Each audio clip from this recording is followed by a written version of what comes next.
تعرف على الجمهور. يا هلا وسهلا. في احد من الفرق تقدمون لها او تعتبرون او تحضرون؟ ايه؟ اكثر من كمبيوتر؟ كراش. اهلا وسهلا. اهلا وسهلا. There is a lot of money actually on the table, so I hope I can be competitors. Where's the table? Huh? Where's the table? Oh my God, no.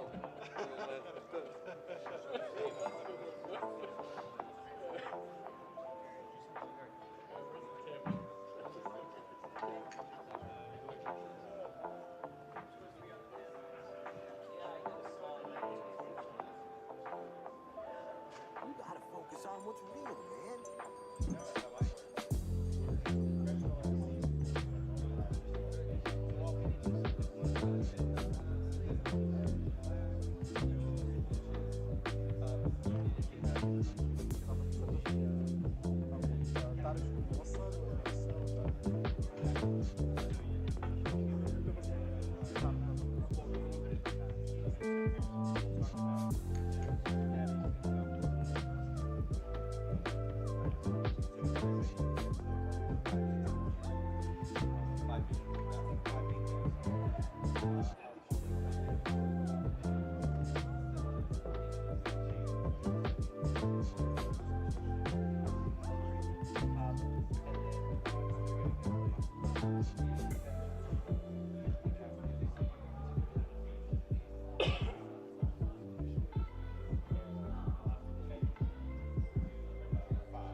Who's gonna pitch?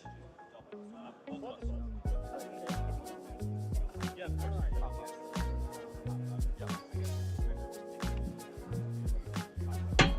That's it.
I haven't gone there. That's one of the صباح الخير. أنا طويل فاهم بالعطية معك as an MC. It's great. It's fun.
Good morning, everyone. Assalamu alaikum wa rahmatullahi wa barakatuh. Sabah al-khair jami'an.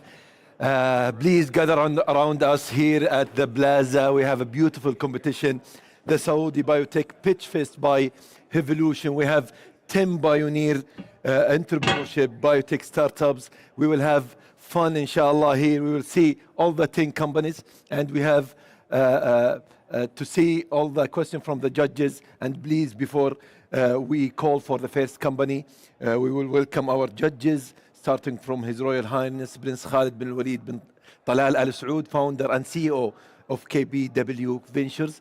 Welcome with us, Prince Khalid. Dr. Abdurrahman Al Alayan, CEO of Beta Lab, Saudi Arabia. Zach Lynch, Managing Director of Jazz Venture Partner.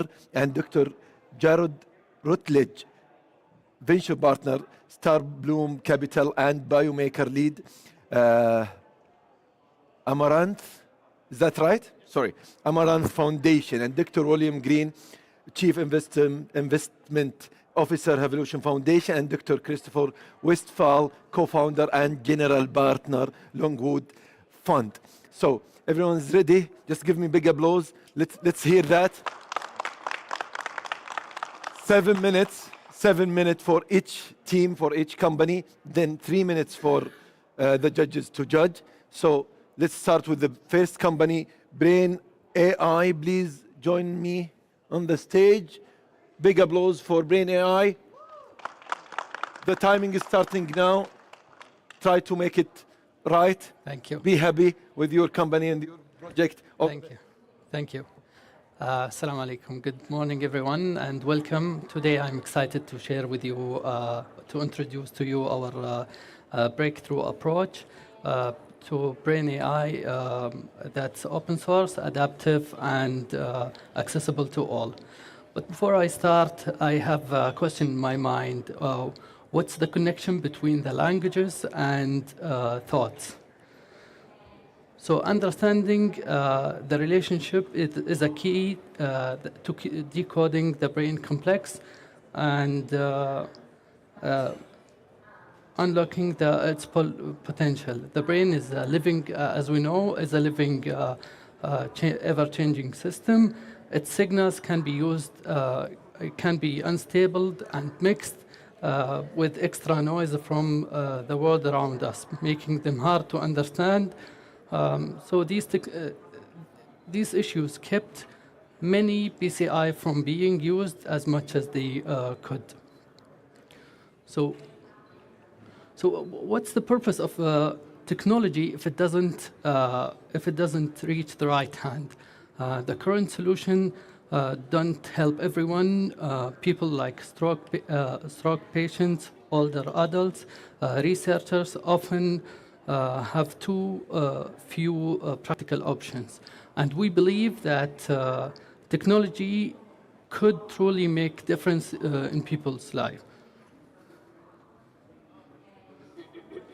So we used advanced algorithms to filter noises, mitigate external interference. For example, instead of treating unstable as noise, Brain AI uses their patterns to improve decoding accuracy.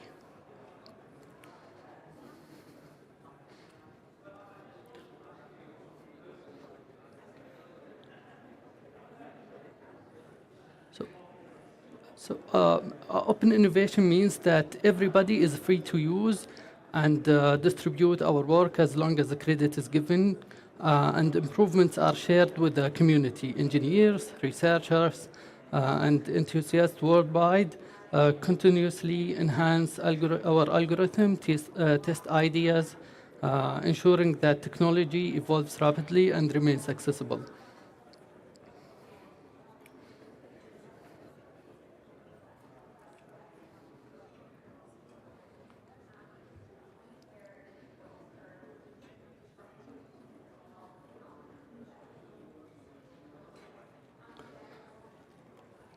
So the full cycle, how does the system works? The system uses smart methods to filter out the raw brain signals. We use the brain signals in real time. Then it removes the noise interference, and it learns from each person unique signal patterns, turning these challenges into chances for better reading. This creates a smooth, continuous cycle that gets better and faster over time. The more we are moving forward, the more reading waves look simple and fast. The global market size for brain-computer interface is expected to reach 3.7 billion by 2027, and we are targeting over 1,000 research labs. 1.2 billion opportunity, also 1.5 billion market for diagnostics and rehabilitations, and 1 billion for market for cognitive health and wellness. We see these numbers as a huge chance for open and accessible approach. So the revenue stream is cascaded in 3 tiers, selling Brain AI boards and wearables, offering advanced analytics for fee, and transform any new product to a new market.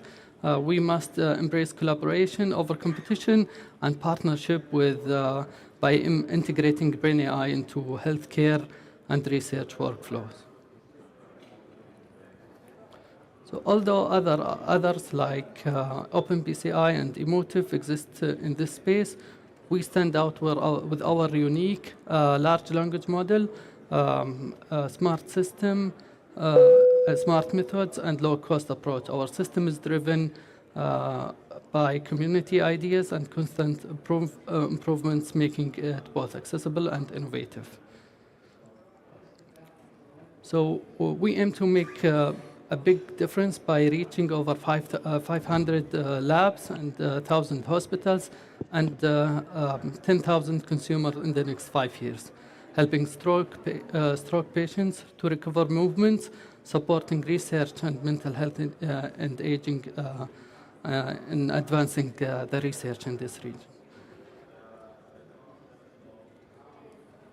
So our team has deep experience in reading brain signals, building adaptive systems, and designing hardware using machine learning to create reliable solutions. And we believe that innovation happens when inventors, engineers, and manufacturers work together, not in isolation.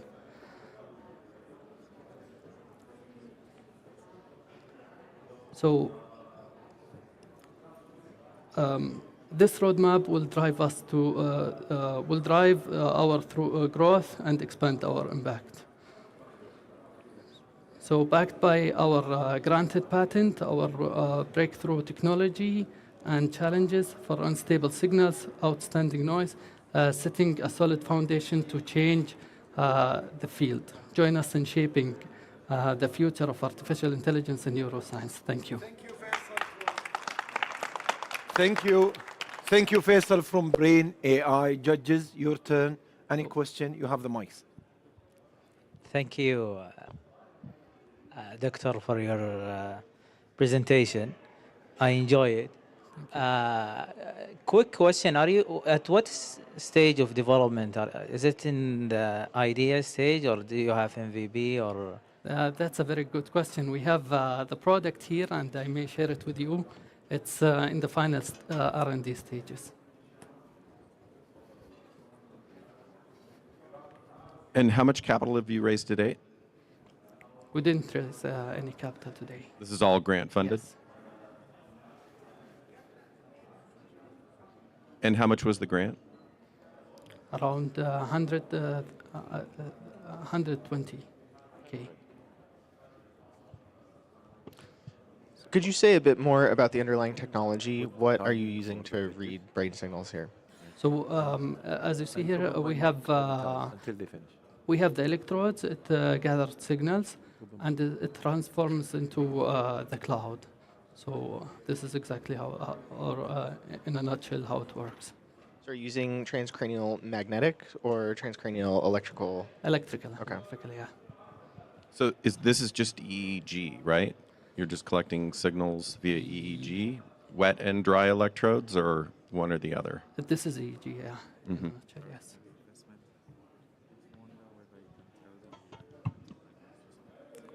Thank you. Thank you. Thank you, Faisal. Thank you for our judgment. Now the next team is Cambridge. Please join us to the stage. Where are you, Cambridge? Oh, you are the second. That's okay. It's a little bit of a surprise for you. Sure. All right. So how do I move? Just the green? The green. That goes next. Okay. Yeah. So start? Okay. Your Royal Highnesses, Your Excellencies, ladies and gentlemen, it's my pleasure today to present to you our company, Cambridge Nucleomics, that aims to detect sepsis before it kills. A little bit about me. I am a Saudi PhD student at the University of Cambridge, and I'm very excited that I have been leading this and developing this technology for the past few years. And let me tell you more about it. So let's start with sepsis. What is sepsis? So sepsis is a very scary disease. It is literally like a ticking bomb. What happens is you get an infection in your blood, and it's a matter of a few days before a person dies. And what makes that more problematic is diagnostic test can take 5 days. So literally a person can die before they get the right diagnostics. And you don't only need just a diagnostic, you need to know the pathogen that's causing this disease. And this is a very urgent medical problem. It causes about 20% of global death. And what we need here is an urgent, fast, comprehensive test that can identify all the pathogens causing the disease. Let's imagine for a second, what would the world be like if we have this 1-hour test? If we look into the statistics, only in the US, sorry, this seems to be just going much faster than I expected. Okay, so yeah, thank you. So if we look into the statistics, only in the UK, with this 1-hour test, we would be saving 125,000 lives annually, every year, just in the US. And this is what we're developing at Cambridge Nucleomics, a 1-hour comprehensive test that will be able to tell the pathogen and help guide treatment. So we have pioneered the technology that we started from scratch at the University of Cambridge. And we're literally the world pioneers of this technology. And how it works is in 2 steps. So we have a proprietary barcoding mechanism. So basically, we label the pathogen specific molecules called rRNA. And then we pass this barcoded molecule through our sensor. It's an electrical sensor. It's a very cutting edge. And through this, we can achieve fast detection as well as very robust labeling, where we can label so many of these pathogens at the same time. And this is patented and exclusively licensed to the company. Let's look into our closest competitor in terms of speed. So if we look into how fast they read molecules, when they read 1 letter, we read the whole word. And this is just an easy way to simplify it. We're actually 1,000 times faster than them. And has this been validated? Yes. We've shown sensitivity, specificity. We've showed that it works on a blood, and this is what I did last year in my PhD. And we also shown that it works on human samples. And all of this, as I said, have been patented and exclusively licensed to Cambridge Nucleomics. The market is huge. Obviously, I don't need to tell you how lucrative this market is. It's basically in the billions of dollars. And if you want more details, I can tell you about it later. To start, we're specifically focusing on, let's say this is our early adopter market, the fungi, infection, and immunocompromised. Those basically are at very, very high risk, especially from fungi infections, because you cannot give them random treatment. You cannot give a patient an antifungal. You can give them antibiotics, but not antifungal, because the side effect is really, really bad. So you need to know very quickly, is it a fungal, and what kind of fungal, so you give them the right treatment. And this is very special for us, because our technology really solves this really, really well. In terms of our competition, so there are 2 populations for our competition. There is the rapid test. So these rapid tests exist. The problem is they tell you yes or no, but you have no idea what the pathogen is. And remember, this doesn't solve the problem. You need to know the pathogen to decide what kind of treatment that works for this specific pathogen. There are also the tests that can tell you the pathogen accurately, but they're very slow. The fastest one that is still under development, not approved yet, it's claimed to be that would take 6 hours. So it's still not fast enough, because you need to know in the first hour from onset. And they have there are many research that's found if you give treatment within an hour, there will be drastic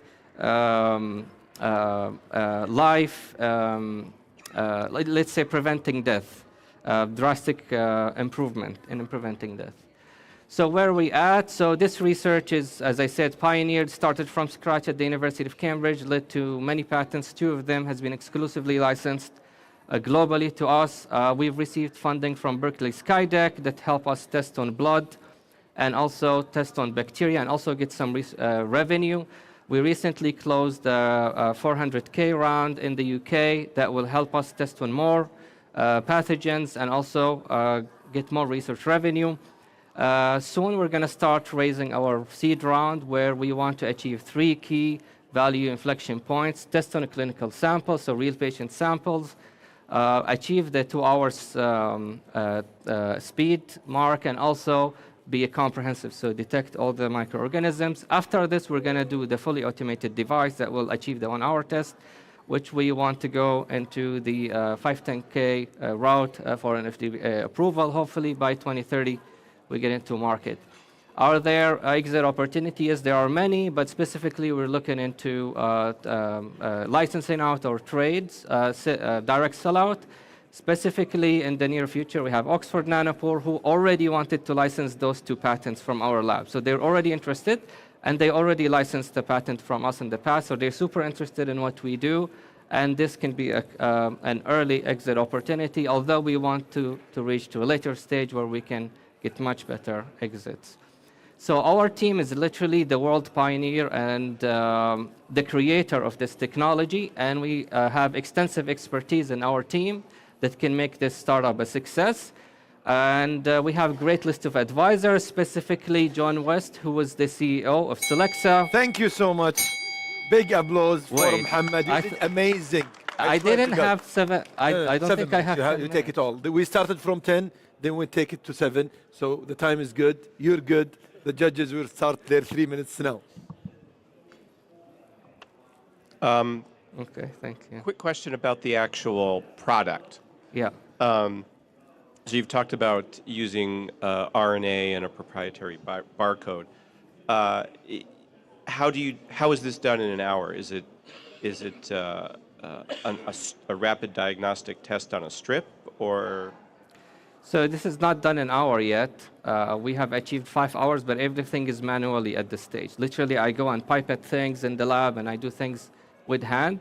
All of this will be automated, and the way we envision it, and we've talked to engineering consultants to help us design the device. Basically, you take the blood in the normal way that you do it, like any patient, that they will do already for the patient. You put it in the machine, and it will do the separation and then load our chip. So we have a chip that you basically load the material, and then you read it electronically. So you're going to have a device that we aim to do a subscription model, and you have chips that comes with reagents to do the chemical testing. Any other questions? Yes. Yeah, could you speak a little bit more to the cost? Specifically, it sounds like this is going to be used in a hospital setting, and what's the device cost, and have you had early conversations with users on integrating into clinical workflow? Yeah, so the cost of the device will not be cheap. It will cost about 50 to 100,000. Of course, we cannot tell the exact cost now. And we're looking into cartilages that will cost about $100. And we're looking into a test cost that the hospital will charge of about 500. So, and the device, we're looking into a subscription model to reduce the cost for the initial investment for hospitals. And just following up on that, do you have an understanding of the reimbursement process for this in different systems? This will be, I can follow up on this question with my CEO, with our CEO, who would be more capable of answering that question. Okay. Thank you. May I add one more thing? Yes, of course. You have 30 seconds. Sure. Again. So why am I pitching here in Saudi? It's a UK startup. Well, obviously, I'm from Saudi. I want to bring the R&D here. It's a really cutting-edge technology, and it has so many different applications. I have interviewed hundreds of people, and I have found more than 30 applications. And this is a platform technology that I believe will lead to so many exciting technology. So I ask you to help us to come here. Thank you. Thank you. Thank you, Mohammed. Thank you so much. And we have a big crowd now. Welcome, everyone, and good luck for the next startups. Just want to say it again. This competition is Saudi Biotech Pitchfest by Hevolution. 10 startups competing to win the 3 grand prize, 300,000 Riyal now. They compete around that. So the third company or the third company will be with us is Firasa. Where are you, Firasa? Big applause for Firasa. The clicker, all the best. يعطيك العافية. Assalamu alaikum. Your Royal Highness, the esteemed panel, ladies and gentlemen, would love first to thank Hevolution Foundation for giving us the honor to give voice for thousands of cancer patients in Saudi Arabia that have no options, because every year more than 30,000 new cases of cancers will be presented at late stages, which means worse outcomes, high cost of treating those people, and without access to innovative therapies and the clinical trials worldwide, I think those people might just be told by their treating physician that there is no options for them currently happening. So let me tell you what Firasa is all about. We are building a platform that will enable access to life-saving cancer treatment. So no patient in Saudi Arabia and the region would wait or dies waiting for innovative therapy that's available in any part of the world currently. So we want to provide access to those people by building Firasa.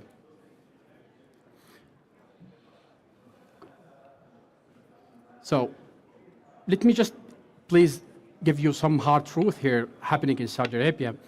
And please let me draw your attention to the figure at my left here, which represent the number of clinical trials currently opening for recruitments, which represent hope for many of late stage cancer patients, and maybe the only hope that they will have.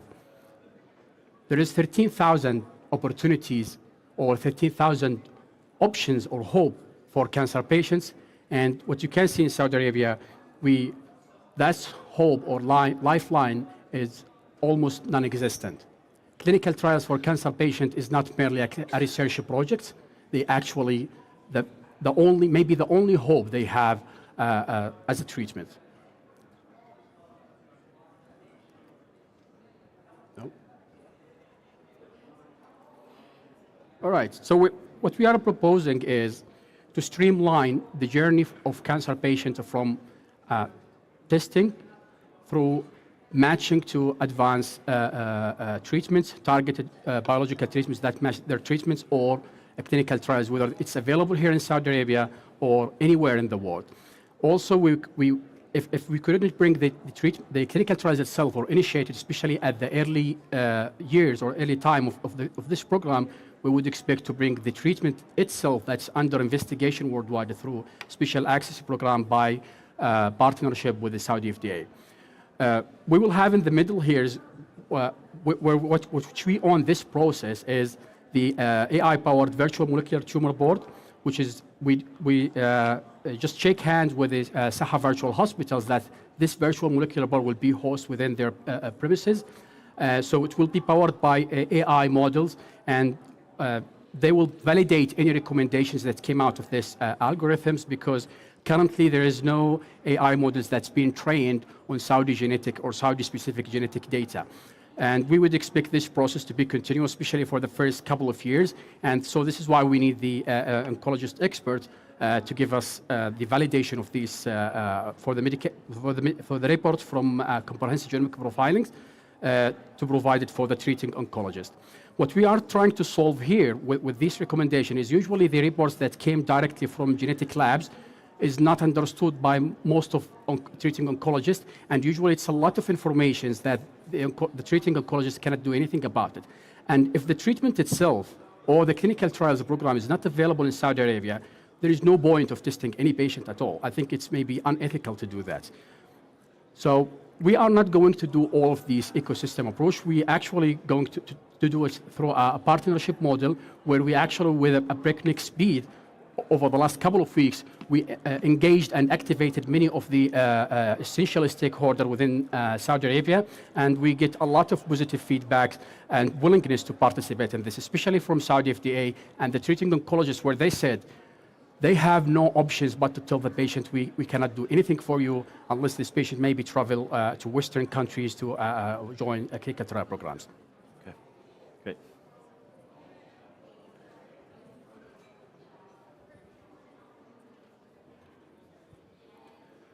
So what we expect is actually a transformation in what the experience for cancer patients is in Saudi Arabia.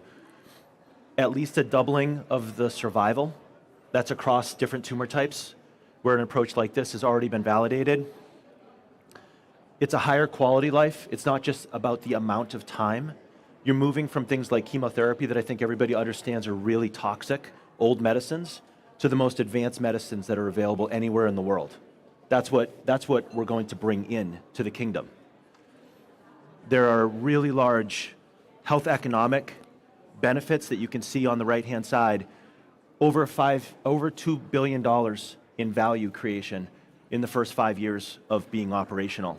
It comes from a number of sources. This is an area that biopharma, who have deep pockets, global biopharma, Roche, AstraZeneca, Pfizer, Merck, these kinds of companies, they want access to the right patients for their medicines that are in development. They want to bring trials to the kingdom and other places that are seeking this kind of advanced therapy. They'll make very large investments. We know this because we've seen it in other markets where smaller versions of this have been trialed. Over $1.5 billion in biopharma investments. There are a number of direct impacts that we expect on aging, in particular in survival. I don't have time to go through them all, but we've thought through this. Our business model is predicated on these 4 areas, business lines on the left. Patient matching and access is a critical one. It's providing this overall service, making sure that nobody falls through the cracks as we move through that journey that Ahmed was explaining a few slides ago. And from a competitive perspective, we don't have any direct competition. We're building a genomic data moat, and we have very special relationships to enable this. And last few seconds, I could tell you, if I had time, about the types of advisors and folks that we have, but really the most important part is that everyone believes in this mission. Thank you very much. Thank you so much. Thank you, our judges. Your questions, 3 minutes. You can start now. Speed round. Yeah. Yeah. Yep. You say you're going to match patients. What are you matching patients to? Because I saw you had matching patients and then matching patients maybe to clinical trials, but maybe there's no clinical trials. So what are you matching patients to? Yeah, so they get matched to basically, it's not going back. They get matched to 3 separate things. One is an existing targeted treatment. So a precision treatment that's already available in the kingdom. There's not enough of those, but that's one of the pathways.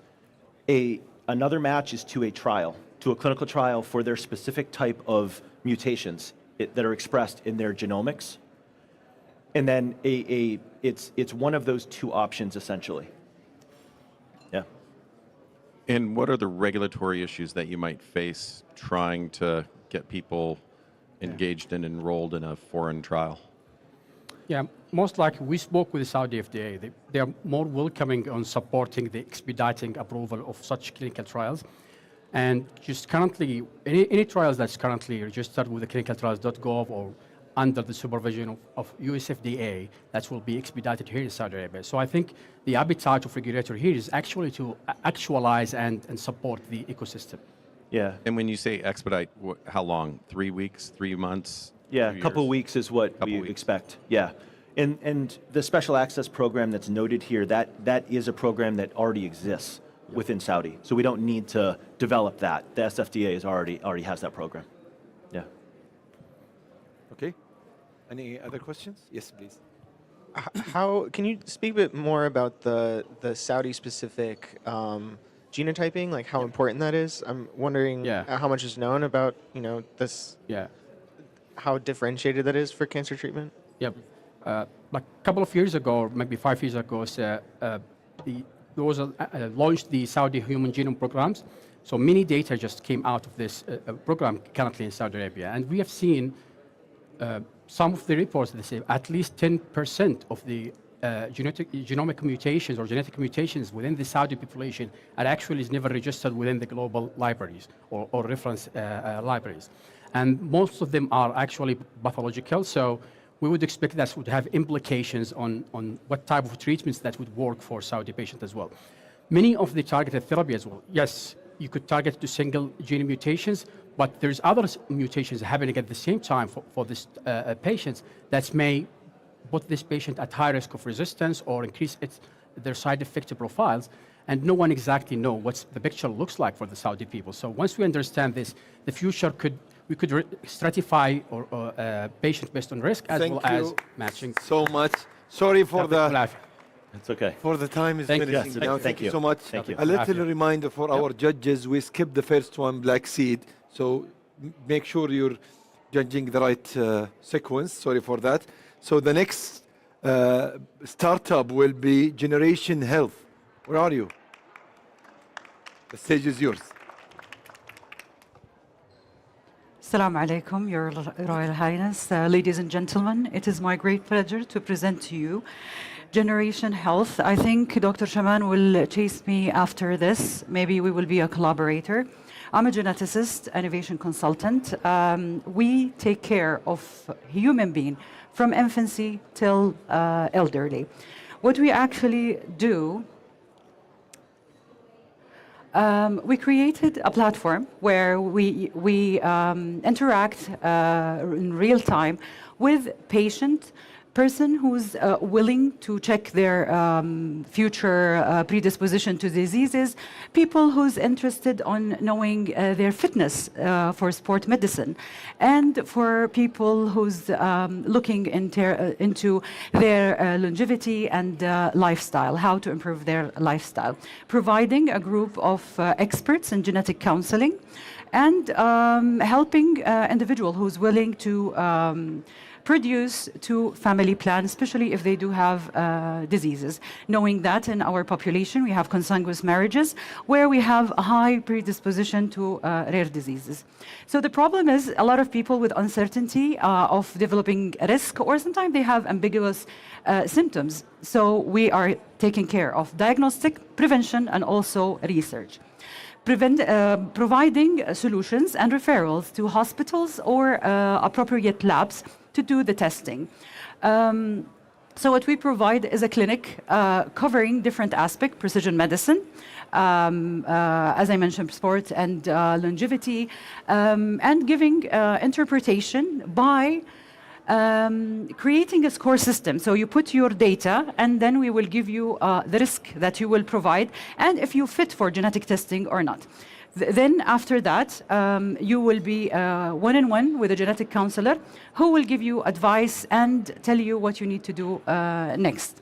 The report will come back from the lab, our collaborators. We already collaborate with in-house Saudi labs to provide the testing, and we do the interpretation and the prediction for them. So the market value, most of the genetic counselor in hospital take 600 riyal. However, what we provide, 400 less and cheaper, into 250 depending on the genetic counselor rate according to their qualification. We already register our copyright, and we have intellectual property for this platform. And its benefit, in Saudi market, we have a lack of genetic counselors. So we provide genetic counselors certified and recognized from different places, different languages, and they can provide the consultancy for the individual. We provide risk assessment for different things, whether it's disease or life expectancy, let's say problems that they will develop in the future, providing a style and education for them. You can book the counselor, and from the platform you will get a reassessment after the results come back. We have a strict policy of confidentiality and privacy. Of course, people trust us because we do have a certified genetic counselor recognized from institutions in Saudi Arabia with a strong educational background that we know that they can deliver the right message, and some of them specialize in their, let's say, specific, like precision medicine or sport medicine or longevity. We also provide research, supporting researchers who are willing to recruit data from the patient that we already communicate with after consenting them if they are willing to be part of future studies. We were incubated in the Ministry of Health for almost 4 years, and we are ready to get into the market. I'm very fast, but thank you. Thank you so much. The judges are here. Start the questions, please. I give them more time for questions. Yeah, okay. So what's the cost of the service? The cost of the service, it depends. The individual will pay 400 to get the consultation. If they have to do testing, we collaborate with labs. So also in the labs, we have a 20% profit for referral. And also when we refer to clinic, because after we get the result, if it's like related to, God forbid, cancer, related to family planning, we refer and we take fees for the referral. So our revenue, not just from the clinics, it's also from referral to different places. I call it Generation Health because in the future we want to create our own lab. However, Gene Clinic is the solution, the current solution. So what data are you using for the genetic analysis? There are different type of data. The risk assessment by the phenotypic data, the person will give us their height and weight and different things. There's a questionnaire where they put the knowledge that they already have. And from there, we will recommend having counseling or not. Later, when we do the genetic testing, we do scoring. We do, it's bioinformatics for the genomics. We do the prediction or the diagnostic testing. So are you referencing a genomic database to do that genomic testing? No, we will do it in-house. And what is uniquely protectable for the company? Well, we provide different services. Uniquely, we do our own prediction in our population. And at the same time, we Arabic spoke platform. So this is going to help our population where you cannot find a lot of genetic counselor elsewhere. Speak Arabic. Did you raise funds or? Self-funded. Can you also speak about your team? I actually collaborate with different companies to do the development. So I have, I forgot their name, Mad'oom.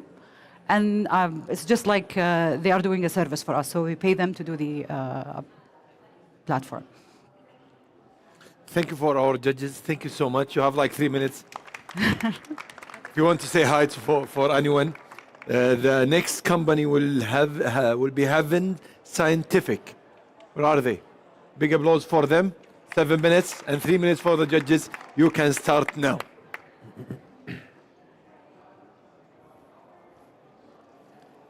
How can I use this? You go forward. You go back. Assalamu alaikum. Good morning, everyone. My name is Bilal Al-Khizzi. I'm the CEO and co-founder of Haven Scientific. At Haven, we aim to localize both the designing and manufacturing of genomic-based testing kits. Our team consists of Professor Mazen Zamzami, the previous head of the biochemistry department at King Abdulaziz University. He is our current COO. We have our first investor, Mr. Ibrahim Al-Arfaj, who is a successful businessman in the field. Our board consultant is Dr. Maad Khalaf, one of the co-founders of Noon Academy, a very successful startup company. And myself, I'm Bilal Al-Khizzi. I was the founder and supervisor of the R&D department at Al Burj Medical Laboratories. We also boast a professional team of 18 professionals. This says 17, but we have 18 employees. Spanning multiple departments and having diverse experiences. So currently in Saudi Arabia and in fact in the entirety of the Middle Eastern countries, there are absolutely no factories for genomic-based products. Local companies export the tests and resell them in Saudi Arabia. This creates major problems such as the ridiculously elevated prices as well as extensive delivery times. This is a real-life example of a kit that is sold in the United States for $340, gets delivered within 1 to 2 weeks, whereas in Saudi Arabia it is resold for a minimum of $700 and gets delivered within 3 to 4 months. Also in Saudi Arabia, we have many conditions and local endemics that are either severely under-tested or not tested at all. And this is not only exclusive to pathogens such as Brucella and Al-Khurma virus. What about the local human mutations? Do we have the infrastructure to fight a potential next pandemic or, God forbid, biological warfare? We know that Hevolution graciously funded many research projects in the kingdom for tens of millions of riyals. We know that many of these projects use genomic techniques, and we know for sure that they face the problems that we mentioned before. So our solution is pretty simple. Design something that is suitable to the local genetics and microbial diversity and sell it directly to the end user. The genomic field, the genomic market is big. It's estimated to reach $100 billion by 2029. And this is a benchmark of international companies whose values doubled, tripled, or even in some cases increased by a factor of 10 in the last 10 years, which shows the clear shift towards genomic-based techniques in the health sector. We wanted to have a focused start, so we targeted this, the subset of genomic market, which is PCR. It's expected to reach $2.6 billion in the MENA region by 2029, and we aim to get 5 to 10% of that, which translates to $130 to $260 million. We are targeting mainly big government laboratories, such as NUBCO, the Unified Procurement Company for the Ministry of Health. What sets us apart from the competitors is the delivery times. We deliver within 1 to 2 weeks, as compared to 3 to 4 months. Our prices are always better, and we are the only one who can customize solutions based on the client's needs, and we have examples of that. Also, we are backed by the local content. We have 4 product lines: human diagnostics, veterinary diagnostics, food safety diagnostics, as well as research kits. These research kits would support geoscientists in terms of their genomic-based research projects, and they encompass DNA, RNA extraction kits, PCR master mixes, as well as customized assays. I can sing the praises of the quality of our kits from now till dawn, but we wanted some key clients to evaluate our products. By the grace of God, like everybody who tried our products are very happy about it. We have tens of such evaluation reports. Our business model is pretty simple: manufacture and sell directly. We reach our clients by participating in government tenders as well as direct visitations. The competitors are all importers. We are the only manufacturer. That's why we are better in terms of delivery times, in terms of pricing, as well as customization, although they have a bigger client base. There is a big market entry barrier. This can be shown by the fact that there are absolutely no local manufacturers. The technology is present, but it's really difficult. We started 4 years ago with $6,000 of self-funding. We raised another $400,000 by 2022, and another 2.4 million, and now we are raising for 5.25 million, which would help us in upscaling and expansion beyond Saudi Arabia. Our ultimate goal is enlisting in IPO by 2028 or 2029. We have reached some major milestones. We have an established R&D facility at KAUST University. We have built a fantastic team of professionals, and we have a decent portfolio for businesses and government laboratories, as well as we have the machinery for high throughput production. We are fully licensed. We have a fully licensed factory by the Saudi FDA, the Ministry of Industry, as well as the ISO certificate for medical manufacturing. And we signed multiple MOUs because one hand does not clap. Our first 4 years were R&D and team building. This is our real first crack as commercialization. We are expecting to generate 1.3 million and triple that the year after and triple the year after. And this is backed up by the fact that we just landed a government tender for 1.6 million for the next couple of years. I'll skip through this. We already talked about this. Due to time constraints, I have to stop here. Thank you so much. Amazing journey. Man, you raised a lot of money. All the best for you. The judges, you have like 3 minutes now. Your questions. With respect to building these kits,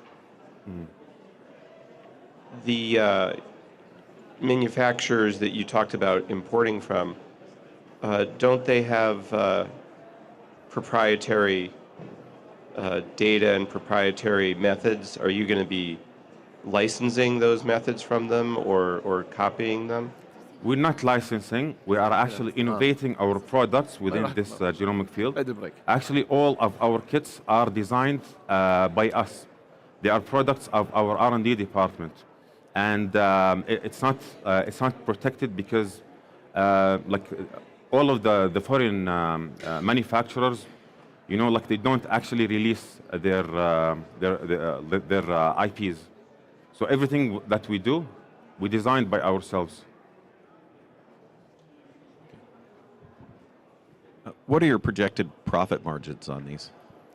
The profit margins, so the cost of building the kits is roughly between 2 to 5%. Plus, like you have the overhead. By 2027, we are expecting 60% profitability. Okay. Any other questions, judges? What's the cost of scaling this up in Saudi Arabia? So can you explain further? Well, it looks like, you sounds like you have one factory sort of already operational, but you're trying to address like the whole Saudi market, and wondering, how much capex is going to be required to really scale the business and be the main provider. Yes. So the next couple of years, we are looking to raise 5.25 million, but after that, of course, we'll need much more funding. Saudi Arabia is attracting big companies to have their regional offices here. What's That's going to stop them from producing these products here in Saudi and undercutting you because you're in effect trying to mimic their technology here, or they mimic their products here? Once they come here, they can easily undercut you with their scale. Yes, that's true. But as a local manufacturer, we are backed up by the local content, and we are not expecting to be the only ones. Like, for example, for the food applications, there is Hunger Station, Jahiz, YouTube. We want to start very, very quickly before these big manufacturers come in and be the dominant or the leaders in the field. Thank you for our judges. Big applause for Heaven Scientific. We have 6 more startup after 15 minutes of a break. Don't go away, and we will come back soon.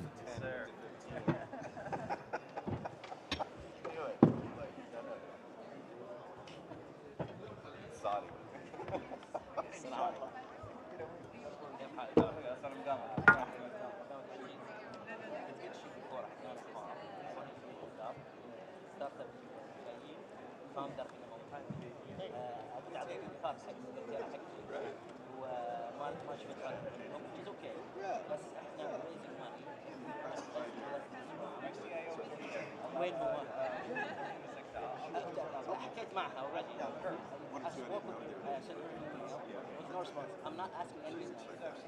I know, but I'm giving you I just want you to see from his perspective. We'll talk maybe next year. شكرا لك زوج.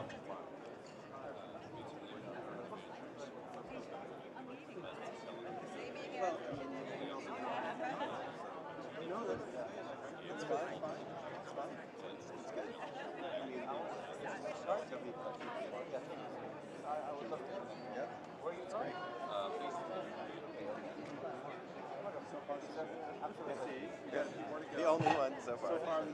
Yeah.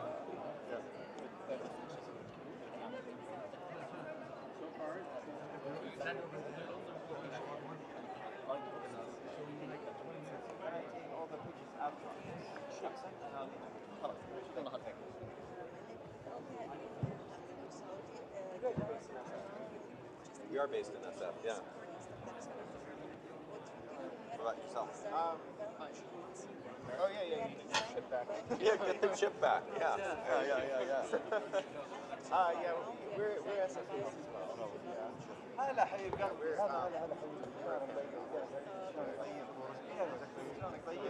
اكيد لا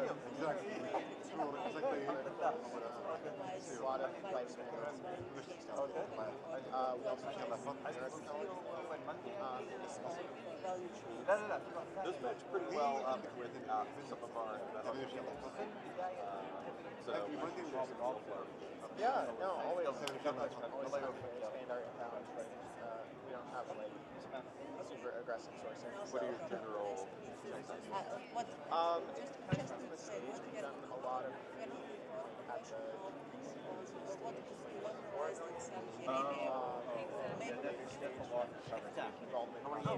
at the right. Cool. Right on. Okay, you're legit. Yeah. We're very like unconventional, non-traditional. I'm kind of like in relationship building stage now. Right. So the family is Ethereum money. Okay. So the original people in the system. Great. And divested like a huge portion of their things like 6 years ago to mostly lifespan extension. Yep. So maybe perhaps build the largest direct portfolio in the space actually. We've got like 30 companies. Since then, well, we've got some interesting neurotech companies in the portfolio. Yeah. We're like, I would say there's a lot of energy moving in that direction. We just actually started an institute that's PCI research. It's called the Enigma Project. We pulled in like Andreas Tobias's lab and Tony Moore's lab. We're working on developing sort of neuropixel technology for a whole cortex. Yeah, I've been in the neurotech space for about 5 years. Oh, awesome.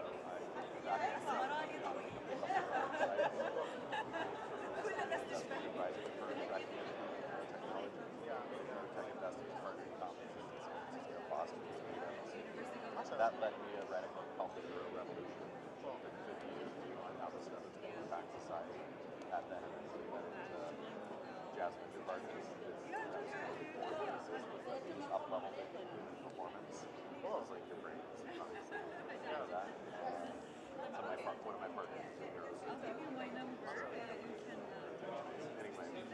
Yeah. We actually just put out like a really big technical white paper on the space. That's sounds like there's probably a lot of overlap.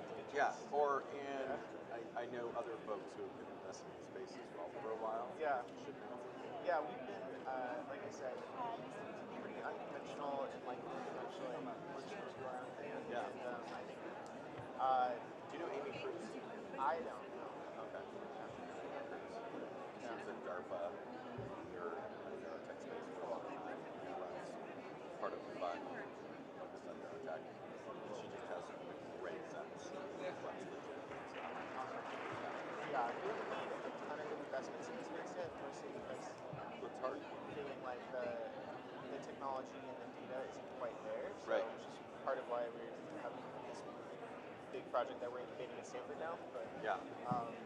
Like definitely putting a lot of things into it. I'm excited about it. So like I said, starting to try to build relationships. I think we had the typical like tech billionaire family office arc of like solve it all ourselves. It's like, oh, actually, bio is really hard, so we should probably make friends. Yeah. It's like part of my job now. Is making friends. Yeah. I get that. Ray Dalio is a while. A lot of folks. Anyway, let's connect after this. Yeah. How you guys doing? Good. My name is Ahmed Al-Tamar. Thank you. Great mentorship, by the way. I was listening and digesting this. My name is Ahmed Al-Tamar. I'm with Nanopalm. Our founder will be pitching you guys shortly. Cool. I know somebody just ventures. I lived in the US for 3 years. Oh, fabulous. Yeah, his name is Sajid, I think. Yes. Yeah. We're part of the Techmina system. Yeah. I moved here back to support these guys, so I am an investor too, but my nephew died of cystic fibrosis at age 9, so he suffocates every day. Founders too, CTO Dr. Samar Stair, her nephews have sickle cell, Dr. Al Hassan, his family have heart diseases. Nanopalm uses nanotechnology to create biorobots to cure genetic diseases. They carry next-gen lipid particles. This is what we're going to hear. Yeah. Yes. Then don't pitch us. Yeah. Don't pitch us. Okay. Don't pitch us. I wasn't planning. I got excited. So could I have y'all contacts to follow up later on, maybe? Our names are there. Yeah, in the but program. cards. So I don't have the cards. Could you have phone? This is my LinkedIn. Even if we don't work together, this is an ecosystem. We can support each other in shape or form. Camera or and I have a podcast I shoot in Boston, Silicon Valley. Maybe one day I'll host you here in Code, but you go to see the 3 dots, far right, connect. You can read about my experience, anything in the ecosystem here you guys need help with, you can pick my brain anytime. 3 dots. Thank you. connect. And your name is? Zach. Zach. Zach Lynn. Pleasure, Zach. And your name? Jerry. Jared. Jared, pleasure to meet you. Thank you so much, guys. I appreciate it. Thanks a million. Triple pitch. Dude, don't blow your wad. Okay.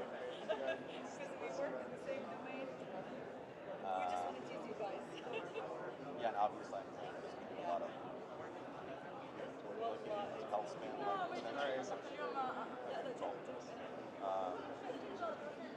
but having a lot of investments. Yeah. You have a office, excited people. Yeah. Play on that edge. Yeah, I'll be honest. Like, so I joined. My background is I did my PhD in field. I did my PhD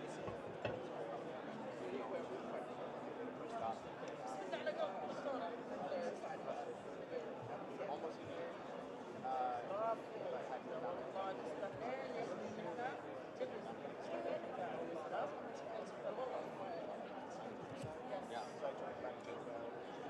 These are the current patients who invest in cell and gene therapies. Oh, cool. Yeah, thank you. I'll follow up. Sure. Yeah. That's a nice card. We've connected. Yeah, you sent me a message on LinkedIn. Yeah. Although I can't read it because I have such shitty eyes. So. Yeah, actually, that's the like that's second, the disadvantage. Like seven font. It's a test. It's a test, right? You're too old. I can't do it. Yeah. Yeah. Thanks. Right. Not really. Maybe cell phone, but you invest mainly in digital. We're across the board. Yeah. I mean, we've got 6 or 7 drug discovery companies. We don't just do therapeutics. Yeah, good. So I attended the panel. And you work for a grant funding agency? So we do 2 things. So I actually work on the investment side. So I investment offices for authors in the space. And we also have a nonprofit.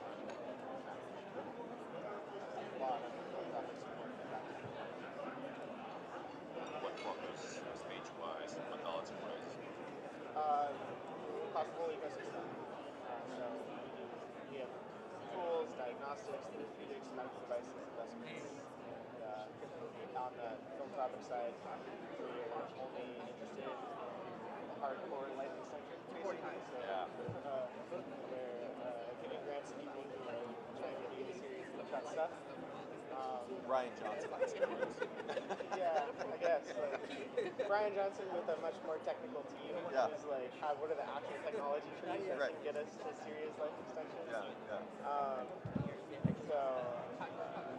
We've invested in kind of a crazy company called Renewable Bio from Yakapana. So the guys kind of grow. Yeah, we looked at them. No, we passed on it. So we have a different investment in the same space. Growing embryos. Yeah, on artificial technology. Oh, cool. We're in colossal biosciences. Yeah, like when we'll see results that's actually going to be coming out of the space. I know. Who knew? Artificial wounds. Right? I'm okay. You need to feel you. Thank you for doing this. Of course. Yeah, I'm Amber, sorry. Hi, Amber. I'm Zach. Yeah, thanks for joining us. We're thrilled to have you. Well, thanks for having us. Yeah. Some sort of green tea or Green tea? Yeah. Do you want anything something in it? happening but not coffee. Okay. They've Yeah, got I like could do that too. green tea. They've got like sprigs of mint and random stuff. Yeah, I got some of that earlier. It was lovely. Okay, cool. We need to feel you. Yeah, just a double tea bag. I'm the same way. All right. I do green tea. I'll get crazy. I'll do black tea. Black tea? Yeah. Last. Go crazy. I'll get you. I'll see what they got. If you get some crack, I'll take that too. I might know that. Might not. All right. Black tea, green tea. Hi guys, just for you to know, I have to take one hand mic for because there will be ladies who are not with the GPA. So we have 2 hand mics. Okay, that's okay. I'll make Bill share. Let's move this here. Exactly. All right. And then that one there, and then Bill can scream. Yeah. We've got you working now. Le numéro 3. What are you at? Like.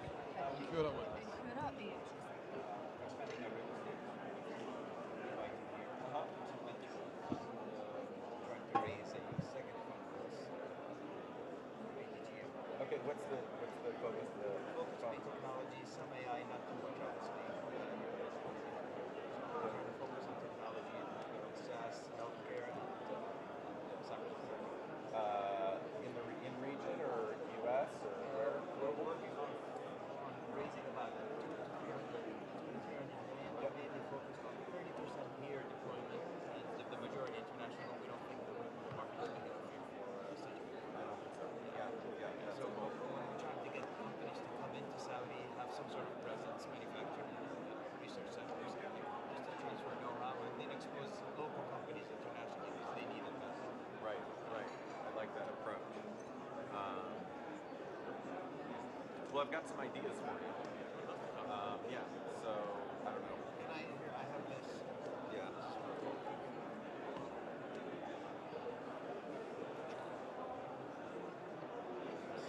Oh yeah, I'll do that.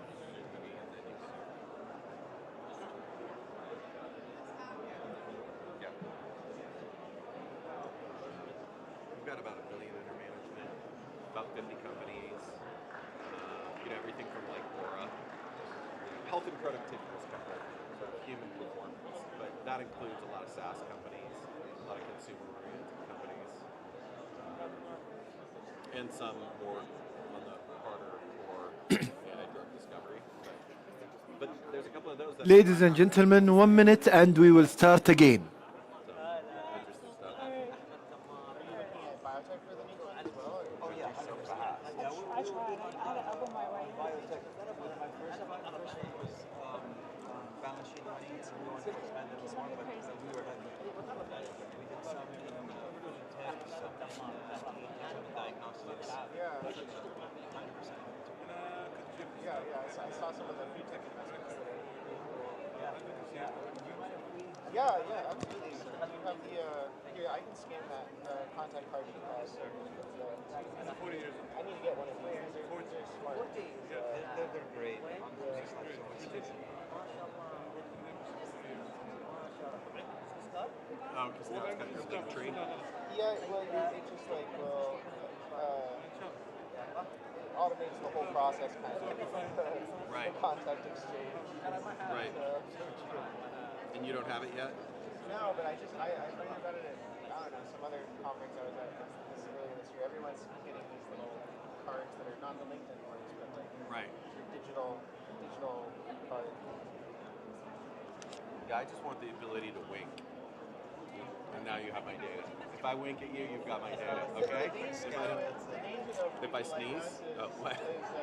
You know, I don't carry a card because I don't want to give out my information to anybody. So as soon as you have one, then it's like, oh, you have to think of some excuse.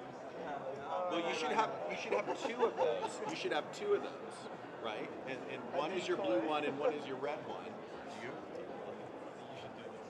You did. Oh my god, half a number. Oops, sorry. I have an email. Oh my god. You can always try it. Then you have your own. Oh god. Okay, you already thought through it. Yeah, that's totally it. That's it. It's totally it. All right, so they do have the solution for it. I'm getting this. I'm getting this out. What is the app called?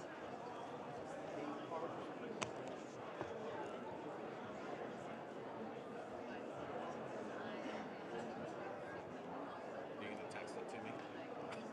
Sure. There we go. We just went back.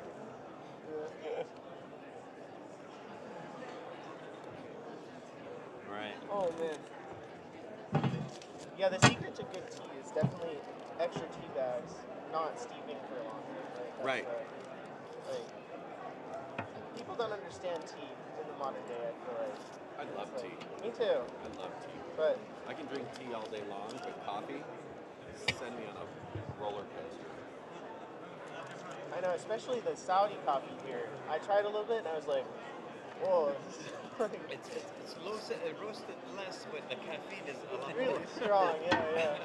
It's like.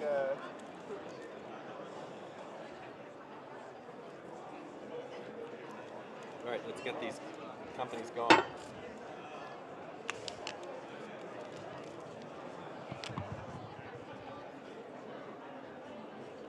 So you based here?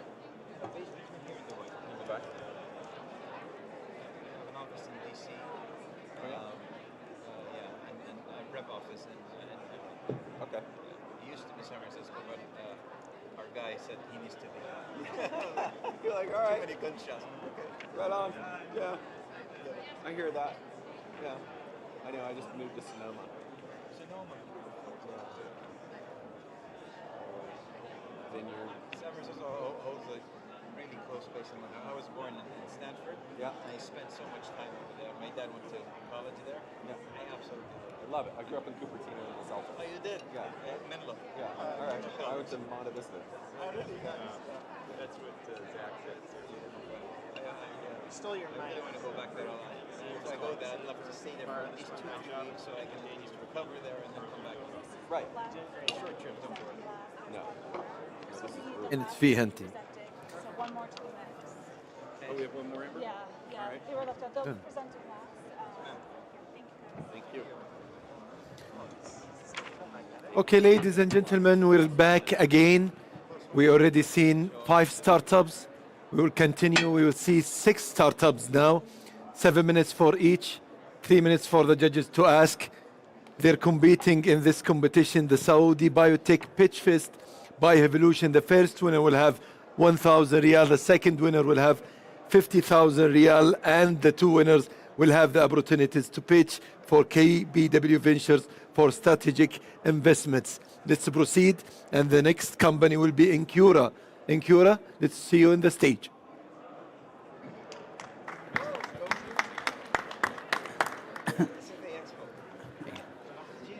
Assalamu alaikum.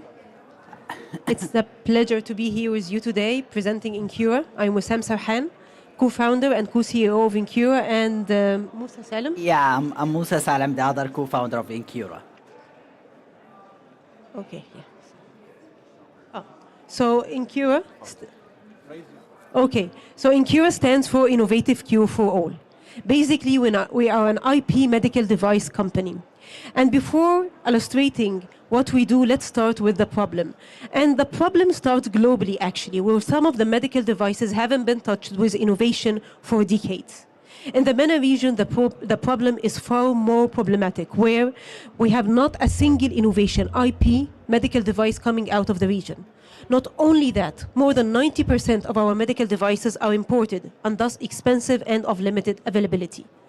That's why at Incura, we innovated, licensed, and manufactured. And the way we do that is that we begin by spotting a market and innovation gap. And once we spot it, our team of researchers and engineers work on developing a solution towards this innovation gap. Once this solution is developed, it's protected via IP. This IP is a product of our company that is then introduced for partner manufacturing and licensing agreements. We have actually done this in our first example, Curasil. Curasil is a product that is utilized to treat bleeding in narrow and hard-to-reach surgical sites. And to explain more the way we determine how we were going to work in a product, we first look at the market, and the global market was depending on Arista. Arista is a product that is produced by the BD pharmaceutical US joint. It was performing very well because it's made of starch, it has no toxicity. However, it had an innovation gap, which is it doesn't penetrate the blood. Johnson & Johnson spotted this innovation gap, and so they developed Surgicel powder just about 2 or 3 years ago. It was able to penetrate the blood to a good extent. However, to do that, they developed it from oxidized cellulose. And as per the literature, it causes inflammation in the body. We at Incura, we spotted both innovation gaps: the inflammatory response of Surgicel and the inability of penetration of Arista. And we developed Curasil that is able to penetrate the blood and totally biocompatible, being made of starch. Yeah, and this is an actual blood penetration test, as you can see here. Our product Curasil fully penetrated the blood upon contact compared to Surgicel and Arista. As you can see here, Arista wasn't able to penetrate the blood at all.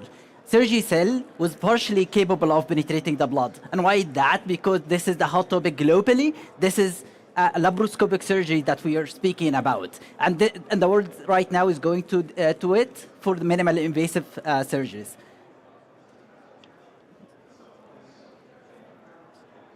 Yeah. And how did we do that? As you can see here, we've been able to fabricate our microparticle in a concave structure that resemble the red blood cells. Not only that, of the same size, 8 to 10 micrometers. And we've been able to introduce nanopores to its surface, and that enabled it to fully penetrate the blood instantly. And not only that, it was able to fully adhere to the bleeding site, and that substantially reduced the bleeding amount. And these are some tests that we've actually tried that we can explain later. And our microparticle not only have no toxicity at all, but also enhances the proliferation of the blood, of the actual cells and tissues. Our second product, Coolisorb. This is a product that we are introducing for surgical applications as dental cubes as well as surgical sheets. The competitive advantage of our product lies in two main aspects. First, the absorption capacity that reaches up to 60x, meaning 1 gram of such material can absorb up to 60 grams of blood. Not only that, our product is the only product in the market that doesn't require pre-wetting, meaning it can be directly taken out of the package into the surgical sites. And this is actually an actual clinical trial that we've did regarding dental application, and we've achieved half clotting time that is required by the other product. Yes, and these are the products that are fully developed and will be in the Saudi market this year. Now in our pipeline, we have spotted a huge market opportunity in the Saudi and GCC market, which is advanced wound care. But here it was not only a market opportunity, but also it coincided and synchronized with a personal story. Showing the limited availability problem, where chronic wounds, something as pressure ulcers, can lead to death. I had a story, a recent incident with my grandfather who had a spinal cord injury and paralysis, and while this was severe, when we had this small wound put him in the critical care unit in a matter of weeks. The dressings were not available. We had to bring them with people coming from outside Egypt, and the cost was massive, reaching to around 17,000 per year. He was 80 years, so with age, the incidence of such wounds increases like 8 to 7 times. We have 2 labs, one in Saudi Arabia in Kaus and the other in Egypt in the American University in Cairo. For the hemostatic product that we've mentioned at the beginning, they're currently under manufacturing here with the manufacturer here in Riyadh, and it's going to be in the market in a quarter and a half. And the other product is with a joint manufacturing entity here in Saudi, which is Sigala, and this is for 23 products to hit the market by the second quarter of 2026. And these are actual numbers based on the license agreement that we've actually signed. And these, let me emphasize, these are only for the product that is going to be present in Saudi as well as the GCC market. And this is me and my co-founder and the rest of the R&D team. This is part of the R&D team, as well as we have process engineering team, and these for upscaling process from the innovation hub into a manufacturing scale. And these are mainly equipped for the licensing package. And this is part of the biological evaluation team that we have. And this is our advisory board. Our scaling is both horizontal and vertical in new territories and new products to be developed. And at Incura, we are democratizing access to healthcare. Amazing timing. Thank you so much, Incura. Judges, your questions. Any question for Musa and Wiam? That's right? Sam. Wissam. Yes. On the first product, you said it penetrates blood. And it's a powder? Yes. Yes. So does that mean it goes into the bloodstream? Like, could that be dangerous? It is totally biocompatible. Yes, it's left in the body. It is totally absorbed in a matter of 4 days. And we have done all the analysis, the biocompatibility analysis, first in our labs and then in certified labs in Egypt. And now it is done in certified labs related to the US FDA, CE, and SFDA. Yeah, so the problem here is that this is actually the requirement, because when you have a biopsy for example, liver biopsy via laparoscopic mean, this oozing blood that is coming out from the organ actually can cause death. That's why you need a material that could be injected in that specific part and capable of fully penetrating to the bleeding site to seal it. So to answer your question, this is the main objective. To answer your question, upon contact with blood and absorbing the liquid out of it, it's totally in function. So it does its function and it's going to be totally out. So there is no danger out of it. I might have missed it, sorry. Go-to-market strategy. Yes, yeah. Of the revenue. How are you going to get there? Yes, thank you for the question. I think we didn't emphasize it enough. We are a B2B business model.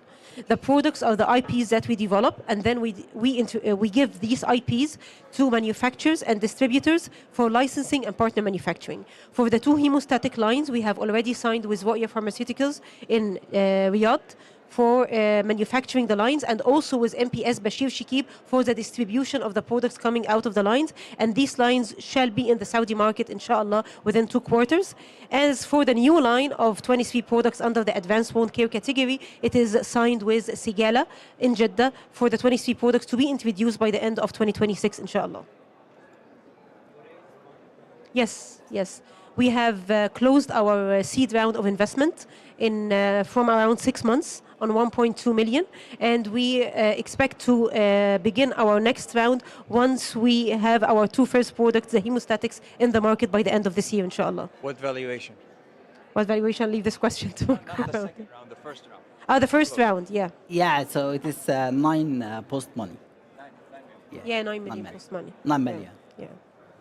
Thank you, Musa, Wissam. Thank you so much for Incura. All the best. And thanks for our judges. The next startup will be Lieb Nanobaum. Let's give them big applause. 7 minutes and 3 minutes for the judges. All the best.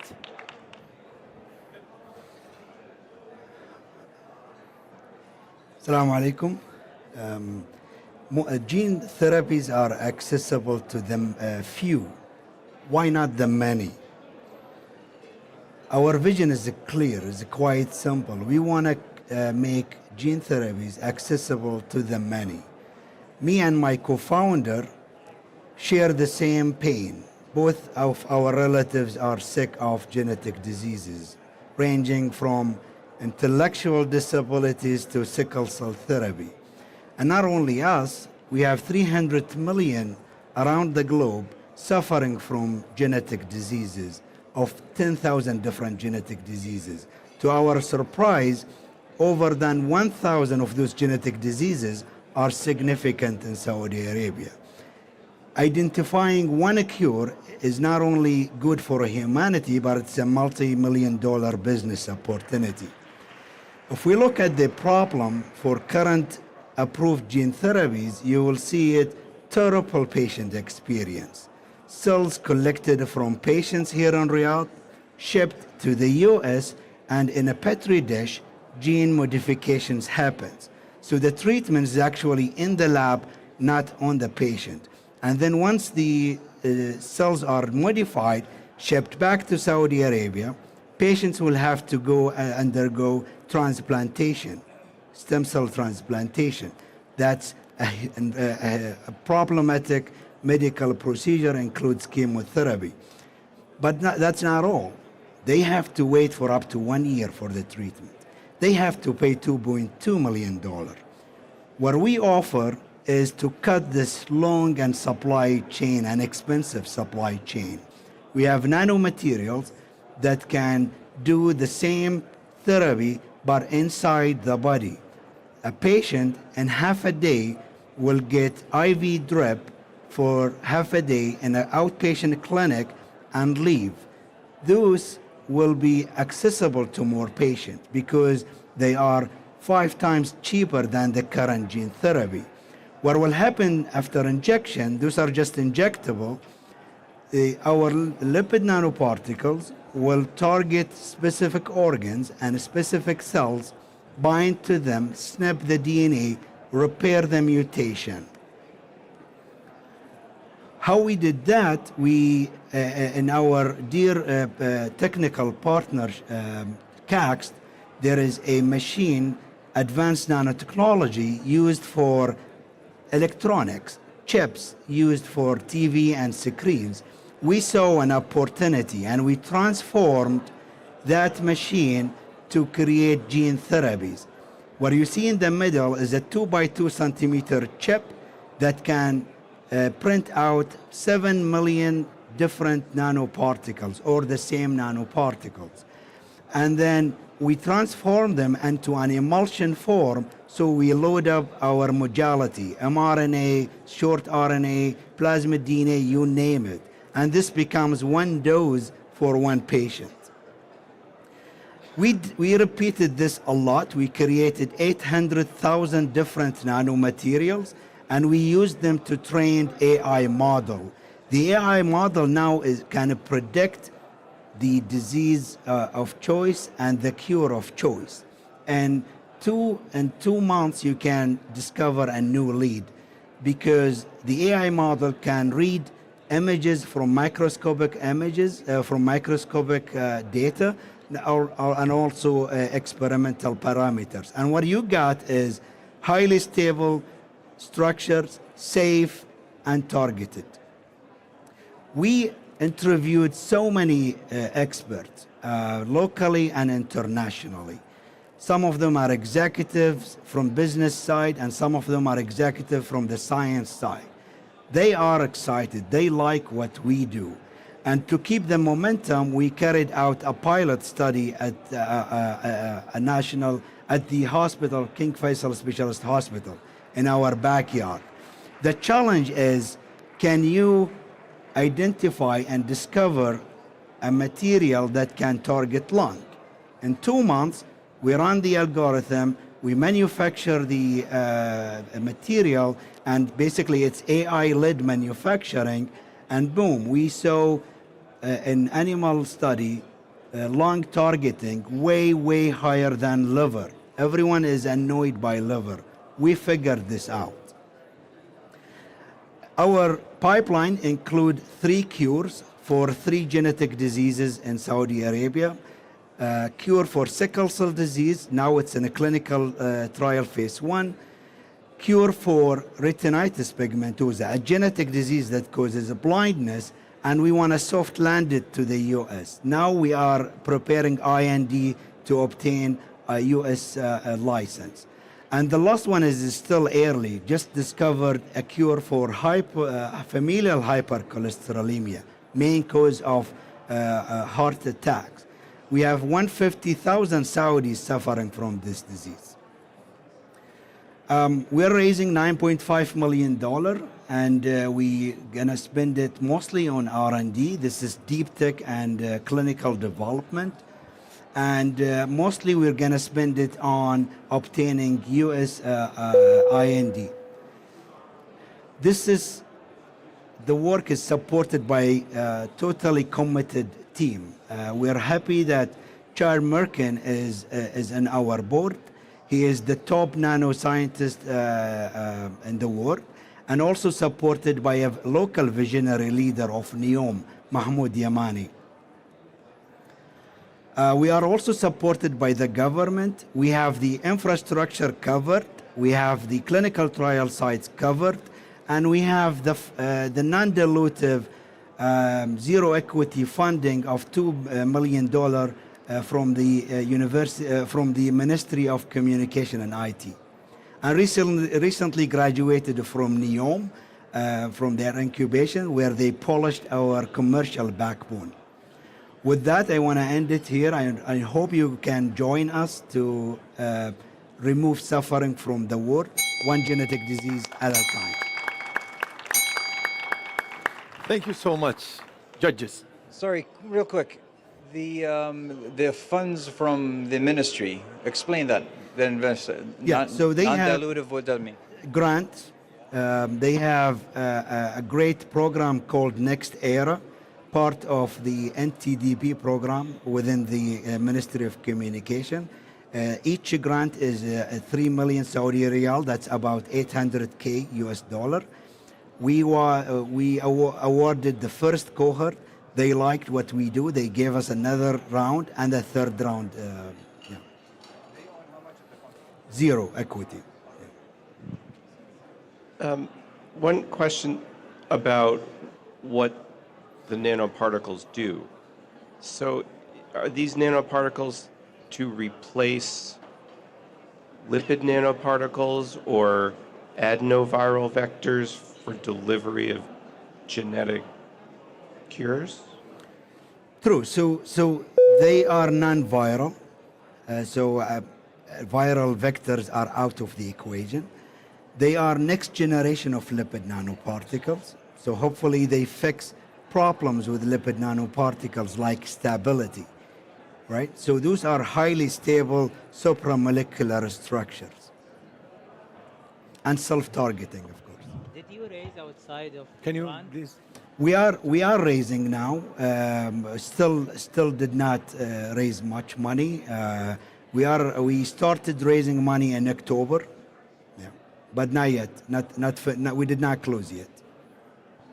Can you give a little bit more detail on the size of the phase 1 trial and how it's 15 going? patients, single arm, single center, open label. Okay.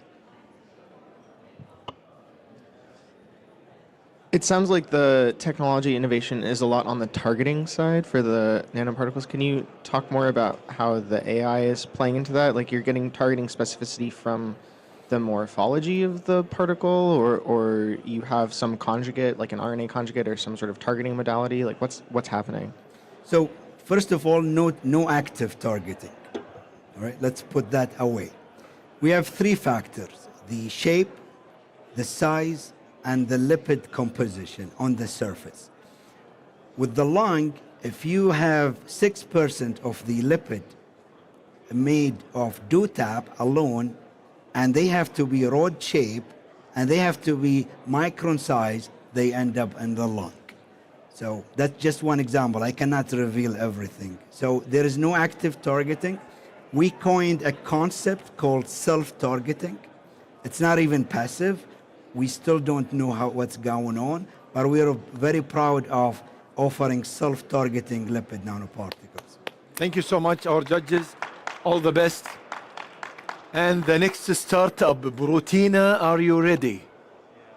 Yeah. Let's give them big applause. All the best, 7 minutes, starting now.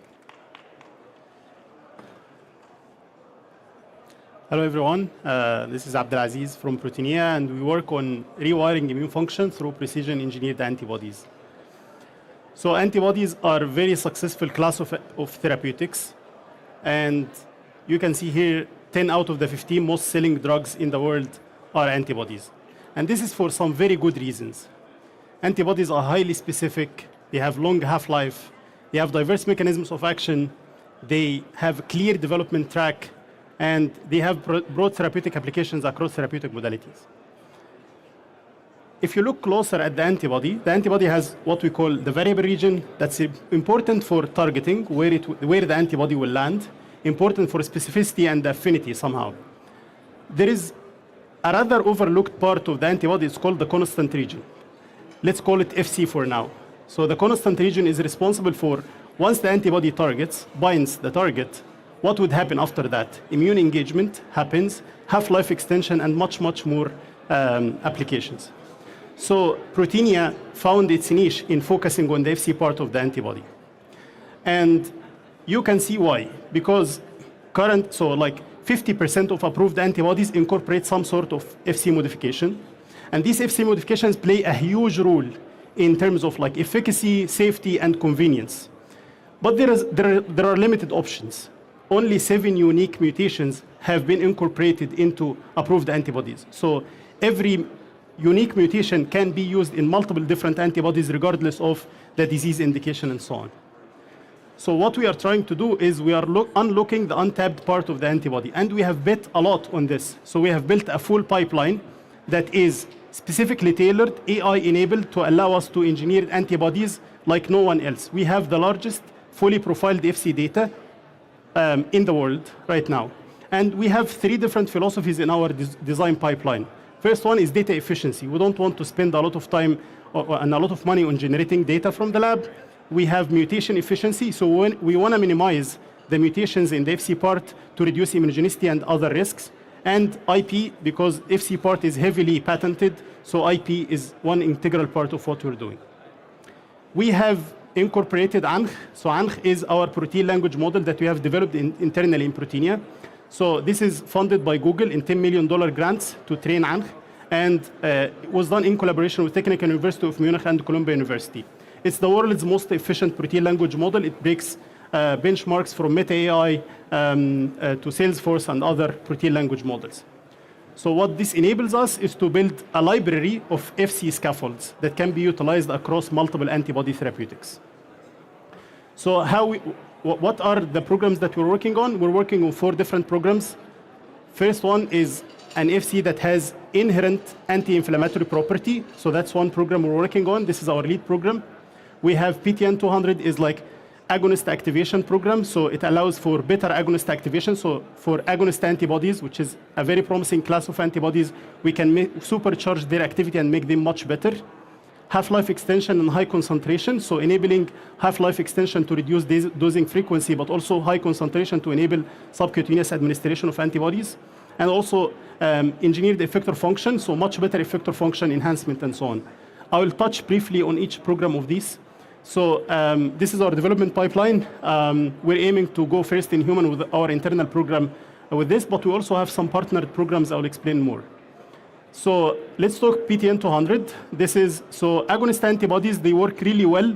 They agonize a specific target, but they can work even better when you supercluster the agonists in one location. So superclustering is important, and it has been always very challenging to do superclustering.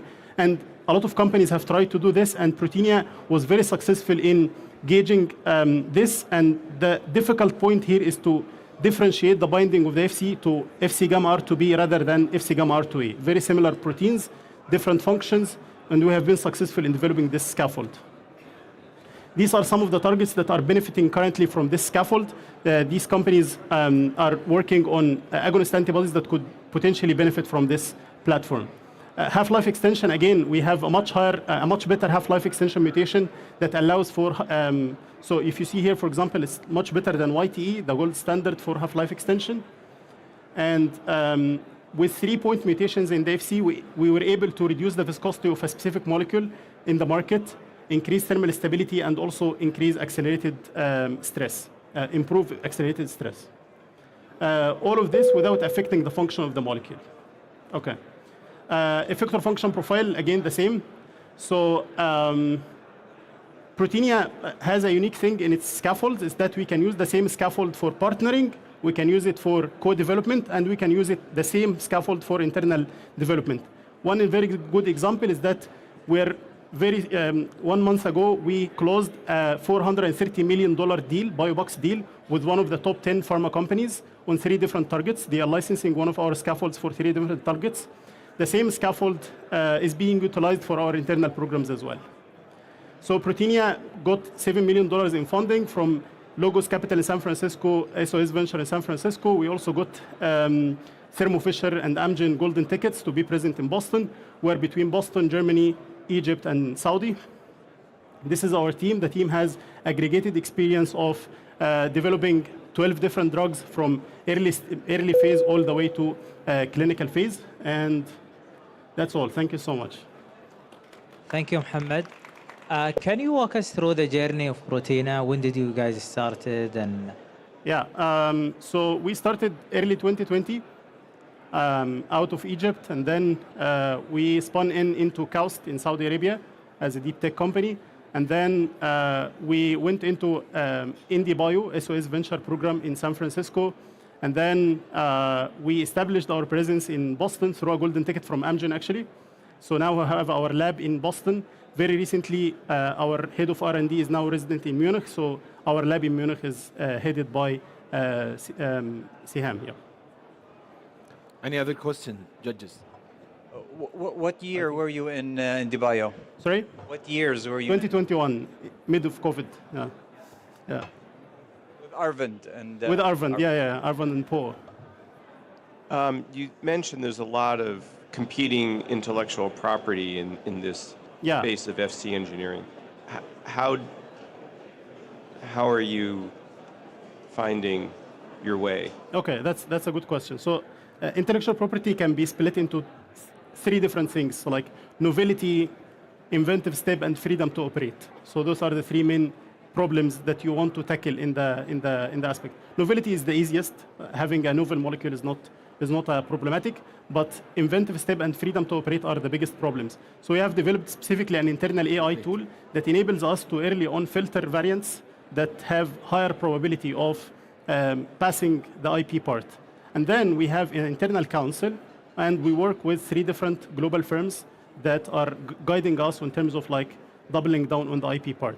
So the core part here is the internal tool that enables us to identify variants very early on that have higher probability of being successful. Any other question, judges? I may have missed this, but how much money are you raising? So we raised 7 million. Now we're raising our Series A, 20 million to go to phase 1. And around after that, how big do you think it'll be? After this one? Yep. I think we'll have to go all in. I think, so we have 2 different models. One of them is a hub and spoke model, and this is something that we're trying to double down on very early on. So this would be the last round for Proteina as the hub. Or we can develop as a typical biotech. And I think the round later, I think it would be around 100. Yeah. Thank you so much for Prince Khalid. You're not making any money now, صح? We are. You are? Yeah. What's your revenue? Okay, so like we have one deal, 430 million, upfront around 6 million. So 6 million? Yeah. What's the potential? So the potential of that one? 430 million. Okay. Yeah. What valuation are you raising now? It's not disclosed, so maybe we can discuss this later. Thank you so much for our judges. Yeah, thank you so Thank much. you. All the best, Proteina. The next startup will be Black Seed. On the stage, 7 minutes. All the best.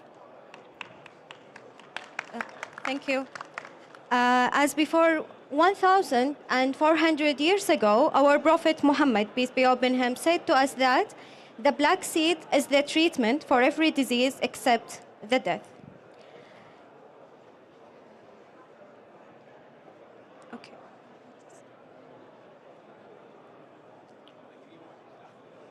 Okay, and the Islam is our ultimate code. Before these beliefs, we inspire our mission to create and innovate a new healthcare solution for brain cancer. Brain cancer is deadly and immuno-impacting and memory-harming and often come with painful treatments. Despite these drawbacks, the market size for this treatment is reached to 1.6 billion spent yearly in this medication only for extend lives for patients by 15 months. And often, this 15 months will be worse than the cancer itself because the side effects. So, we are here today to present our Black Seed product, which is a patent secured and licensing agreement with CACs to have the right exclusive for commercialization. Our technology marks as a new era, as no radiation, no chemotherapy.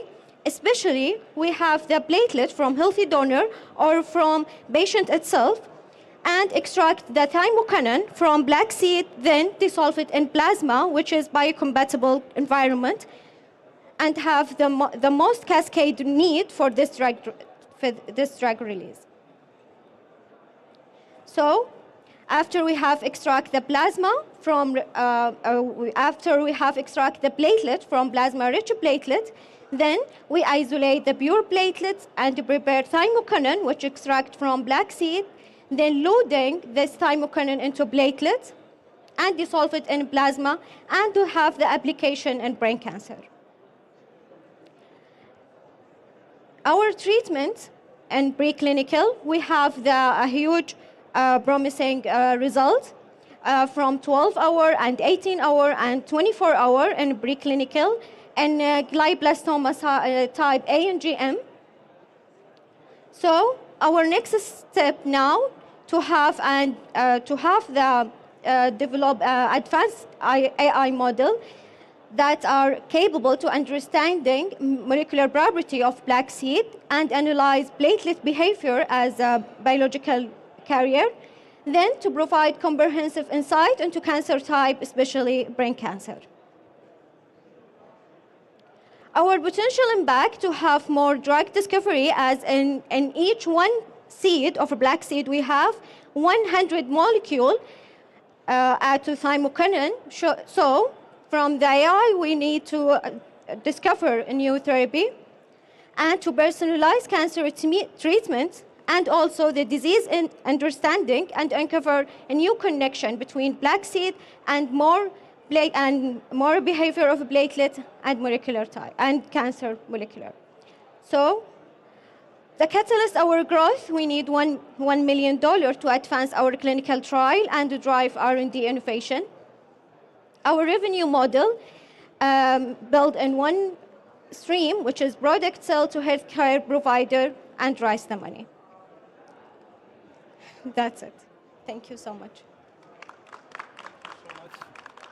No, thank you, the judges. Your 3 minutes and your questions. Can you speak about the science of this, the science of the black seed? And in each black seed, we have more than one molecule. One of them is thymokinase, which we work on this side. I mean, is it, where did you do the research? And At CACS from 2018. We start from 7 years ago. other benchmark globally? Actually, until now, no. Any other questions, judges? Thank you. Thank you. Thank you so much. Thank you so much, Nof. All the best. The next startup, Blansoline. Are you ready? Come with us to the stage. 7 minutes for you. Starting now. All the best.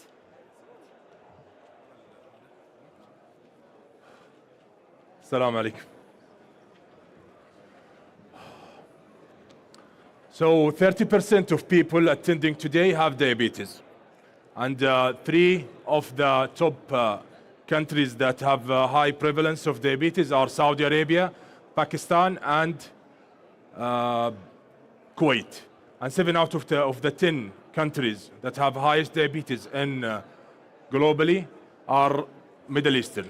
Yet we have zero supply of insulin in the region.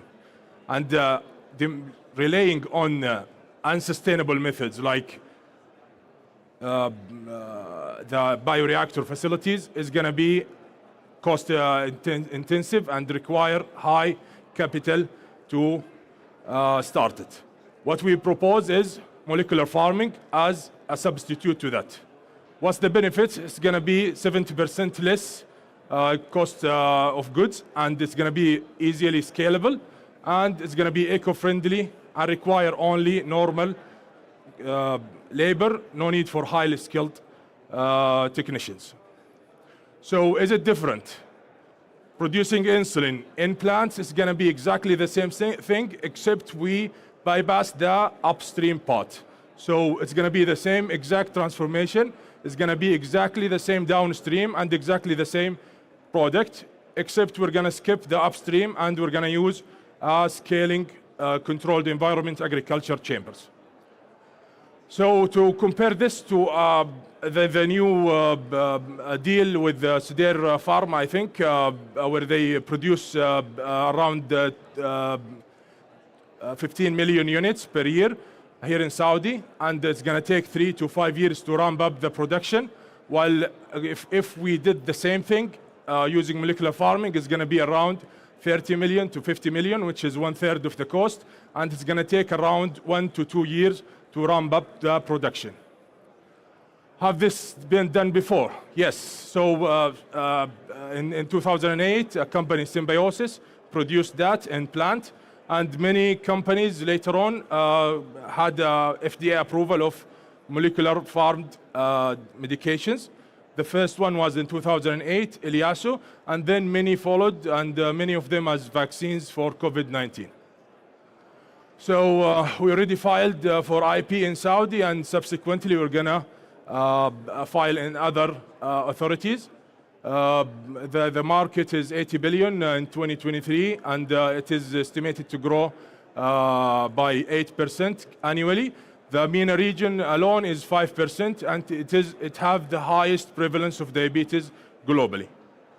So to show the competition, so there is companies who are using bioreactor facilities to produce insulin.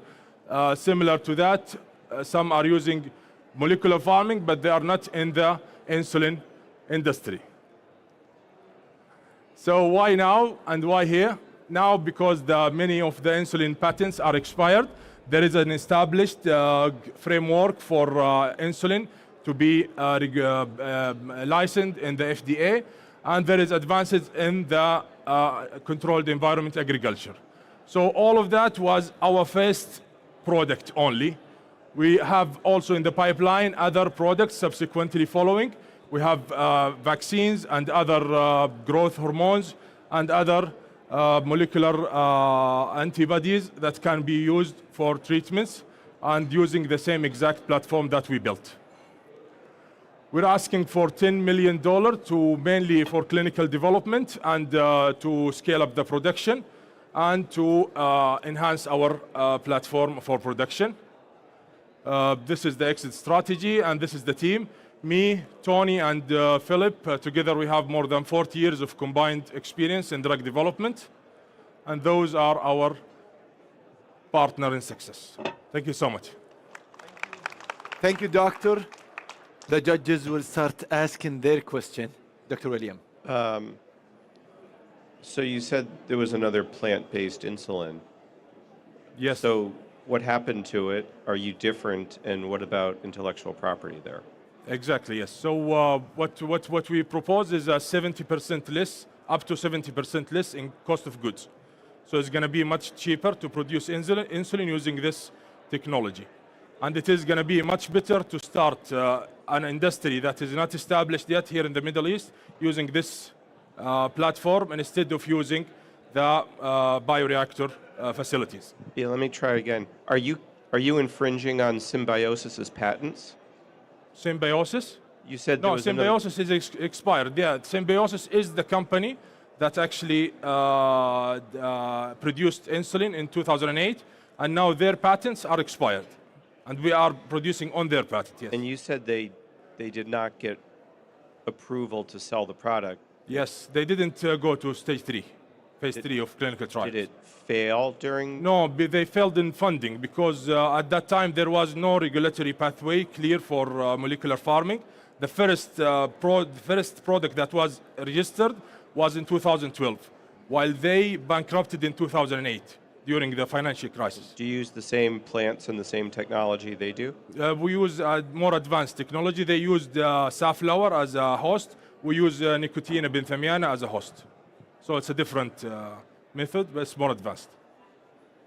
Any other question, judges? Thank you so much. Thank you so much. Thank you so much. And the last startup with us here in Saudi Biotech Pitchfest by Hevolution will be Twin Health. Are you ready? Your stage. يعطيك العافية. Thanks. مرحبا، السلام عليكم جميعا. معكم الدكتور وليد العناني، الرئيس التنفيذي لشركة Twin Health. Hey everyone, my name is Dr. Walid and I'm the CEO of Twin Health. We are a Saudi biotech company on a life mission to solve one of life's biggest problems, catching diseases before they reach us. Now, most startups have a story, and every story has a beginning. And ours started when I lost my father for a stage 4 cancer. He didn't even know he was ill. He looked completely healthy man until it was too late. The problem today is that most cancers are caught late, and late cancer diagnostics is not just devastating, it is also expensive. The earlier we catch it, the more life we can save and the less we can spend. So I want you to entertain me for a second here and think, what if we can catch a disease before the symptoms appear? What if we have the tools and the means to catch them and cure them where we can? Well, this has been my obsession, and that's why I have done more than 10 years in the lab doing my PhD at Imperial College London and postdoctoral studies to find tools for early diseases detection. And that's why we created Twin Health. At Twin Health, we built a patented AI technology. At Twin Health, we built a patented AI technology that sits on top of MRI scans and allow the detection of over 100 conditions, cancers including, with 96% accuracy. It's fast, it's accurate, and it can even predict future health conditions by comparing to a million other data points. And the best of all, it completes in minutes. You know how in the Marvel movies and the sci-fi movies, they can scan someone's body and instantly knows what's wrong with them? Well, Twin Health has made this reality. And we are not just an idea. We are live in the UK, and we are commercial in the United Kingdom, where we started, and now we're bringing this to Saudi Arabia. In the UK, in over 400 participants who felt completely healthy, quarter of them has a serious undiagnosed conditions. That's 1 in 4.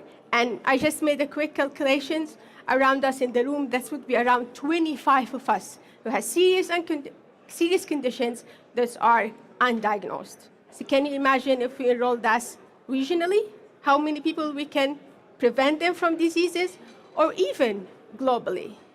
In the Kingdom of Saudi Arabia, and in less than 6 months, we have landed deals and conversations with top leaders, such as the National Guard hospitals, in deals that will generate to $9 million and 20,000 saved lives. Behind this is a fantastic team from a fantastic organization and excellent international collaborators, such as the UK Biobank. Our technology works. I have spoken about this in keynote presentations. We won many, many, many previous awards. Our business model is lean and clean. We don't own any MRI facilities. Instead, we partner with them and we take a revenue share per scan. They have already seen a 40% increase in their preventative screening, which makes this a win-win model for both of us. Our technology works for all of us, for the providers, for the doctors, and for the end users. And end users rave about this online, and our doctors love what they do, and don't take my word for it, listen to them. Hi, I'm Rishi. I'm a consultant radiologist in Edinburgh, and I'm interested in digital healthcare and artificial intelligence. I think Twin Health is a brilliant product in helping patients being diagnosed with metabolic syndrome much easier and much more effectively than current methods. I think it's brilliant from a radiology workflow point of view because it means patients can also get a faster, more personalized diagnosis, and this means that overall we can prevent some of the significant side effects of metabolic syndrome and diabetes much more effectively than we were before. And our timeline is clear. By Q2, we will have 10 hospitals in the kingdom. By Q3, we will launch our regional development. And by 2026, we will be the standard of preventative care in the region. We have already raised funds from angel physicians who feel the pain in the neck, from accelerators, from notable VCs such as Saudi Aramco Wide, and we continue to do that because we want to 10x in the coming 12 months and 10x in the coming 12 months. So we'd love you to join us because we want to create more memories with the people that we love for as long as we can together. Thank you. That's my QR code. That's the code where you can reach me directly, and I'm happy to take any questions. Thank you so much. Our last startup, our judges, your questions. What is the product? Is it a software package? Yes, it's a software. Yeah. So it's a software that's set on top of any MRI scan images or any radiological images, in fact. Any radiologic image? Yes. Okay. Thank you. Any other questions, please? Yes. What were your revenues last year? So we started making revenue since, so this has been running since 2021. We spun out Imperial College London. We did lots of work in R&D, and we started going to the market. We are biotech. That's crazy for us to have revenue even in this small period. And we started going to market in August last year, where we started the commercialization aspect of that after getting all the related regulatory approvals. And in general, I can tell you that we make per scan, per one hospital, £500 profit, pure profit. If you want to have totals, happy to take that over a What are coffee your or projected something. revenues next year and the following year? We are projecting, in the next year, we are projecting 12, depending on what we have in the pipeline. Thank you. So you have one software product that can diagnose any disease on any image? No. We are a software company, so everything is over the cloud. There is nothing hardware. The software company, we have 3 flagship products. One of the flagship products is on oncology, that focus on solid cancer detection. The second one is on hepatology, that focus on liver diseases detection. And the third one is on metabolic diseases, that focuses on metabolic diseases early detection. Each of these products has 2 applications. One that is diagnostic, which is the one that is already in the market, already making commercialization. The second application is therapeutic, and the therapeutic is a different team of us that's working in this and doing clinical trial and stuff for the future. But what we sell, what we do day to day is more on the diagnostics of the 3 products. Prince Khalid. There are plenty of other companies that do what you're doing. Is your play to be the first market mover here in Saudi, or what's your plans for 5 years, 10 years? Only Saudi ولا أكثر من كذا? Yeah, absolutely. So the Spotify founder has just raised millions to do that in the UK, in Europe, or for cancer detection. There are another company in the US that's doing that. We see our competitive advantage as we are the first time movers here in the region, and we coming from a place where we already built a very strong R&D technology in the UK. And what we want to do is we want to dominate this region by providing this and one of the unique things that we have found, that most of the customers that come to the UK to do the scans, a significant proportion of them are actually from the region, are actually Saudis, and we cannot provide that for them here unless we elevate the providers. Thank you, Twin Health. Thank you so much. Thank you. This is our last startup. All the best for you, and thank you for our crowds here. This is the Saudi Biotech Pitchfest by Hevolution. Let's give big applause for our judges. Thank you for your time. And of course, we will hear from you who's the winner, the first and the second. And we will hear that at the closing ceremony at the main stage. We will announce that the first winner will take 100,000 riyal, the second will take 50,000 riyals. And of course, they have the opportunity to pitch for KPW Invest Ventures, for opportunities for strategic investment. And of course, everyone have the opportunities to pitch in front of you in here in Global Healthspan Summit 2005. Thank you so much, and see you inshallah at the closing ceremony. Thank you so much.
Ladies and gentlemen, gather around us here at the Plaza. We have MOU between Aramco Wa'ad and Hevolution Foundation.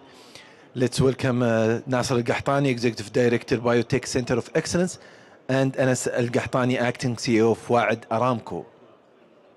Let's give them big applause. And this MOU is collaboration on strategic investment in the biotech sector between Aramco Wa'ad and Hevolution Foundation.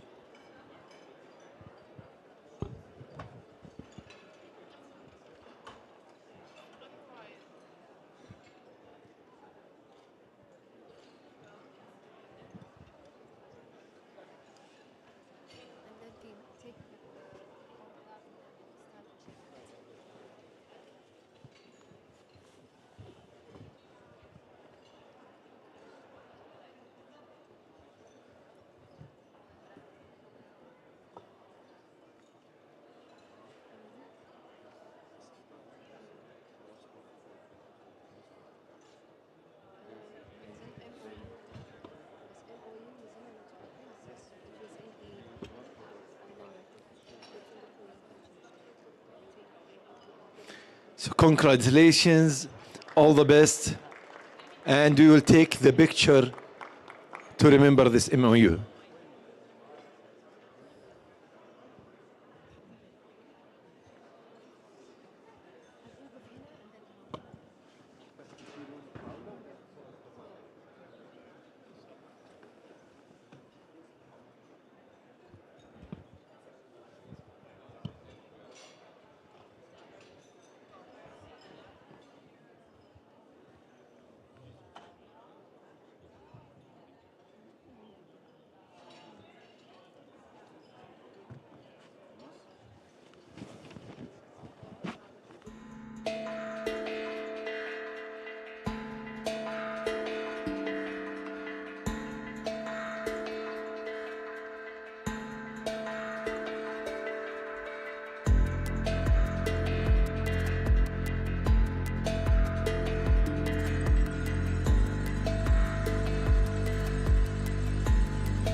And definitely your innovation will help a lot to mitigate the effect of antibiotic resistance in our communities. And you know how in Egypt, I believe it's the same story that we have in Saudi, a lot of antibiotics are overprescribed, and people are misused it. They don't actually complete the whole course of antibiotics. How your innovation will help mitigate the antimicrobial resistance? That's a good question. So essentially, therapeutics have different classes. There are different classes of therapeutics. There are the small molecules like antibiotics. So like the issue of antibiotics, like generally how do you overcome the challenge of a specific bacterial or fungal infection? There are a lot of ways where our technology, which is focused on engineering novel class, which is antibodies, so these antibodies could replace somehow antibiotics in some of the solutions. So our molecules essentially try to engage the immune system in a way that, so we're trying to hijack how the immune system already works by introducing molecules that could allow the immune system to better attack these invading microbes or with these invading fungal infections. In addition, this allows also our immune system to deal with much bigger category of diseases, like let's say cancers, for example. So how do we tag cancer cells for our immune system to allow for better immune therapy? So not only microbial infections, but also for cancers, for autoimmune disease, how do we modulate the immune system to allow to better tolerate self-antigens so we can have less autoimmune disease and so on. So what we're developing is a platform that's focused on antibodies in addition to modulating and understanding the immune system in a way that allows for developing therapeutics that are very targeted, very precise, less side effects, and much more potent, much more effective than existing therapeutics right now. Do you expect that you can extrapolate this mechanism of action to design a targeted therapy for other diseases? Absolutely, that's the case actually. So like what we are developing in Protinia is like, you can imagine this antibody as a rocket, essentially. The rocket has a head that will precisely target a specific target. But the rocket also has an engine that allows it to go and shoot this target somehow. So in an essence, Protinia is developing novel mechanisms of developing these engines, essentially. So we can add multiple heads to target multiple targets, but at the same time, this is a platform. So we're developing platforms. Again, our platforms are being used in diseases like autoimmune disease, infectious disease, and cancer. So it's like a broad spectrum treatment of different diseases in some cases. Yeah. Great. Thank you so much.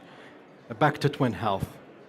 So you mentioned in your pitch that you have two applications of your innovation. Part of it is completely diagnostics, and the other one is completely therapeutic. How you can combine those two mechanisms of actions in one innovation? Thank you. I love your question because you remember the pitch and you remember that was from the Q&A. Thank you very much. So what we do with the software, with the platform, is we create biomarker. Let's say, imagine this biomarker is like your blood sugar or like your glucose number. This is the biomarker. Could be 18, could be 17. Our biomarker is based on imaging. So it's biomarkers that we bring from the image that we take of your body. That could be the shape of your liver, the texture of your liver. This biomarker gives us a diagnostic indication in telling us where is your liver in the disease progression. Is your liver early in the disease progression? Is your liver healthy? Is your liver at the early stage of developing disease? Which disease is that? And that is the diagnostic plan.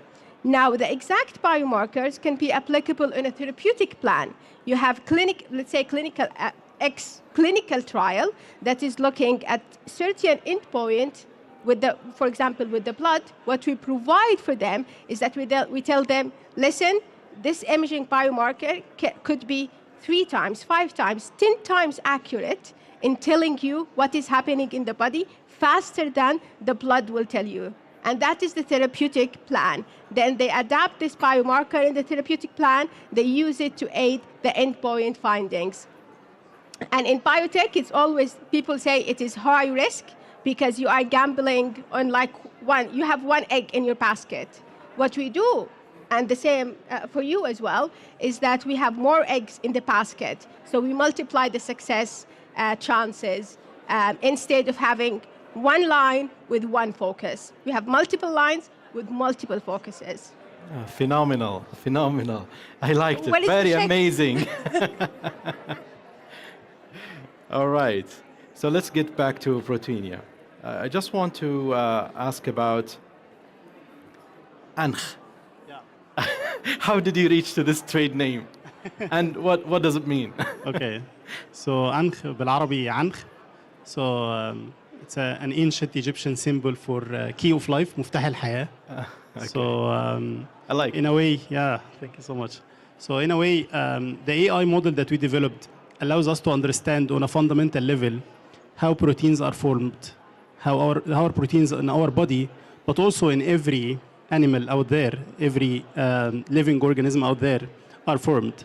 And this is our way of understanding how life behaves somehow. So, and from that we draw an understanding of how the immune system. So it was a key actually for us to allow for better understanding and thus better engineering of this potential therapeutic mechanism somehow. I liked it. Very innovative. All right. Twin Health. I just want to hear more about your business model. So can you just elaborate a little bit on this? I can elaborate so much about the business model. So with the biotech companies, I think it's very easy to find an interesting idea in the lab. It's very easy to take this interesting idea and build a technology, and the technology will work. And then the challenge becomes, who's going to pay for this, and what is the commercialization strategy? So with our business model, we have multiple iteration around the business model. We started that in the early 2021, where we just had the prototype, and we walked to hospitals. We just knocked the door, enter there. This is what we can do. Would you like it? Would you like to pay for it? How would you like to pay for it? And that's where we started having an understanding of how the business model would work as of the doctors paying for our services. Then this, when you scale this operation, the business model become more adaptive. On a top level, I would tell you that the majority of our operations are business model in terms of business to business. We sell to the businesses, we sell to the clinic or to the hospitals, and always we deal with the doctors who sign off the contracts to go to the decision makers.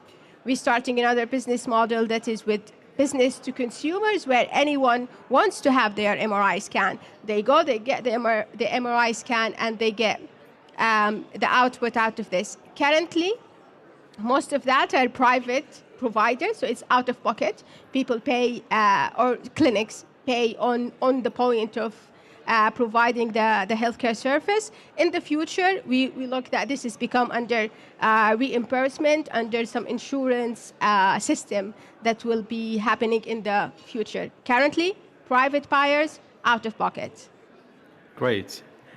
I believe companies or startups like yours, definitely they have a lot of different ideas, different innovations, and you have some sort of small, medium pipeline.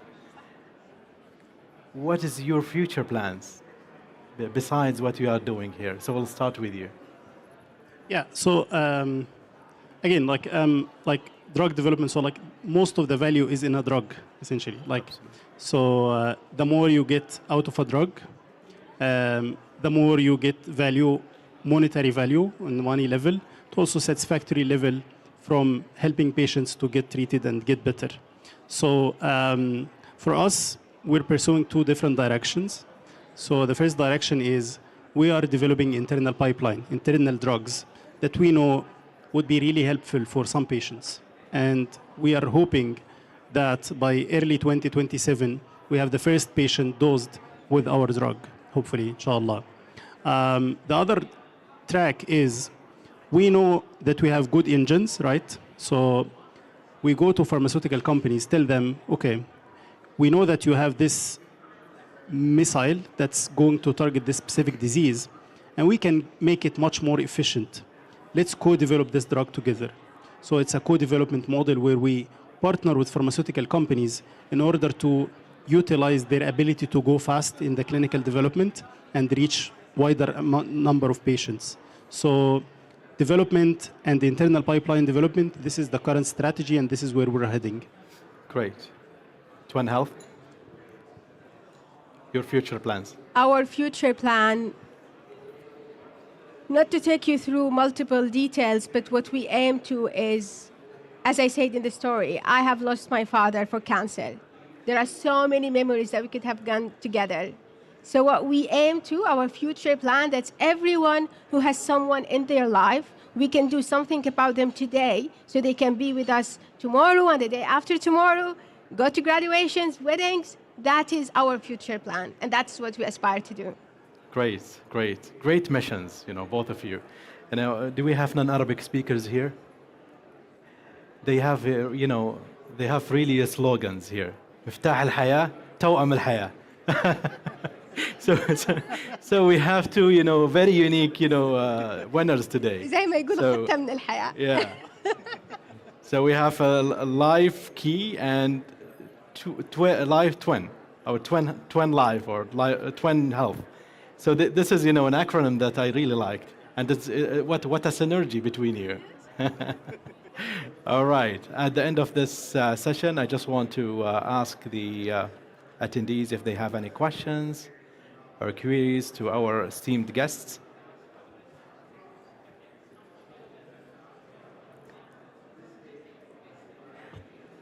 Just one final question. I believe that you heard about the national biotech strategy that we have here in the country. And it's really very promising. And they designate a lot of incentives for, innovations like yours to be indulged into our ecosystem. Have you ever considered to localize, similar innovations in Saudi or in your maybe home country, Egypt? This is actually definitely will boost the ecosystem, especially in the area, to be the leading hub for biotechnology in the future. Yeah, I can start probably. So Protinia is actually a Saudi company as well. So we have a Saudi company that we operate. We received a grant. We are now local in KAUST. So we have a lab there. And we are now initiating collaborations to start animal testing here in the kingdom. So localization is not a plan. It's actually like an actualization that's a destination. Yeah, exactly. it's something that we're doing. It's not something we're planning to do.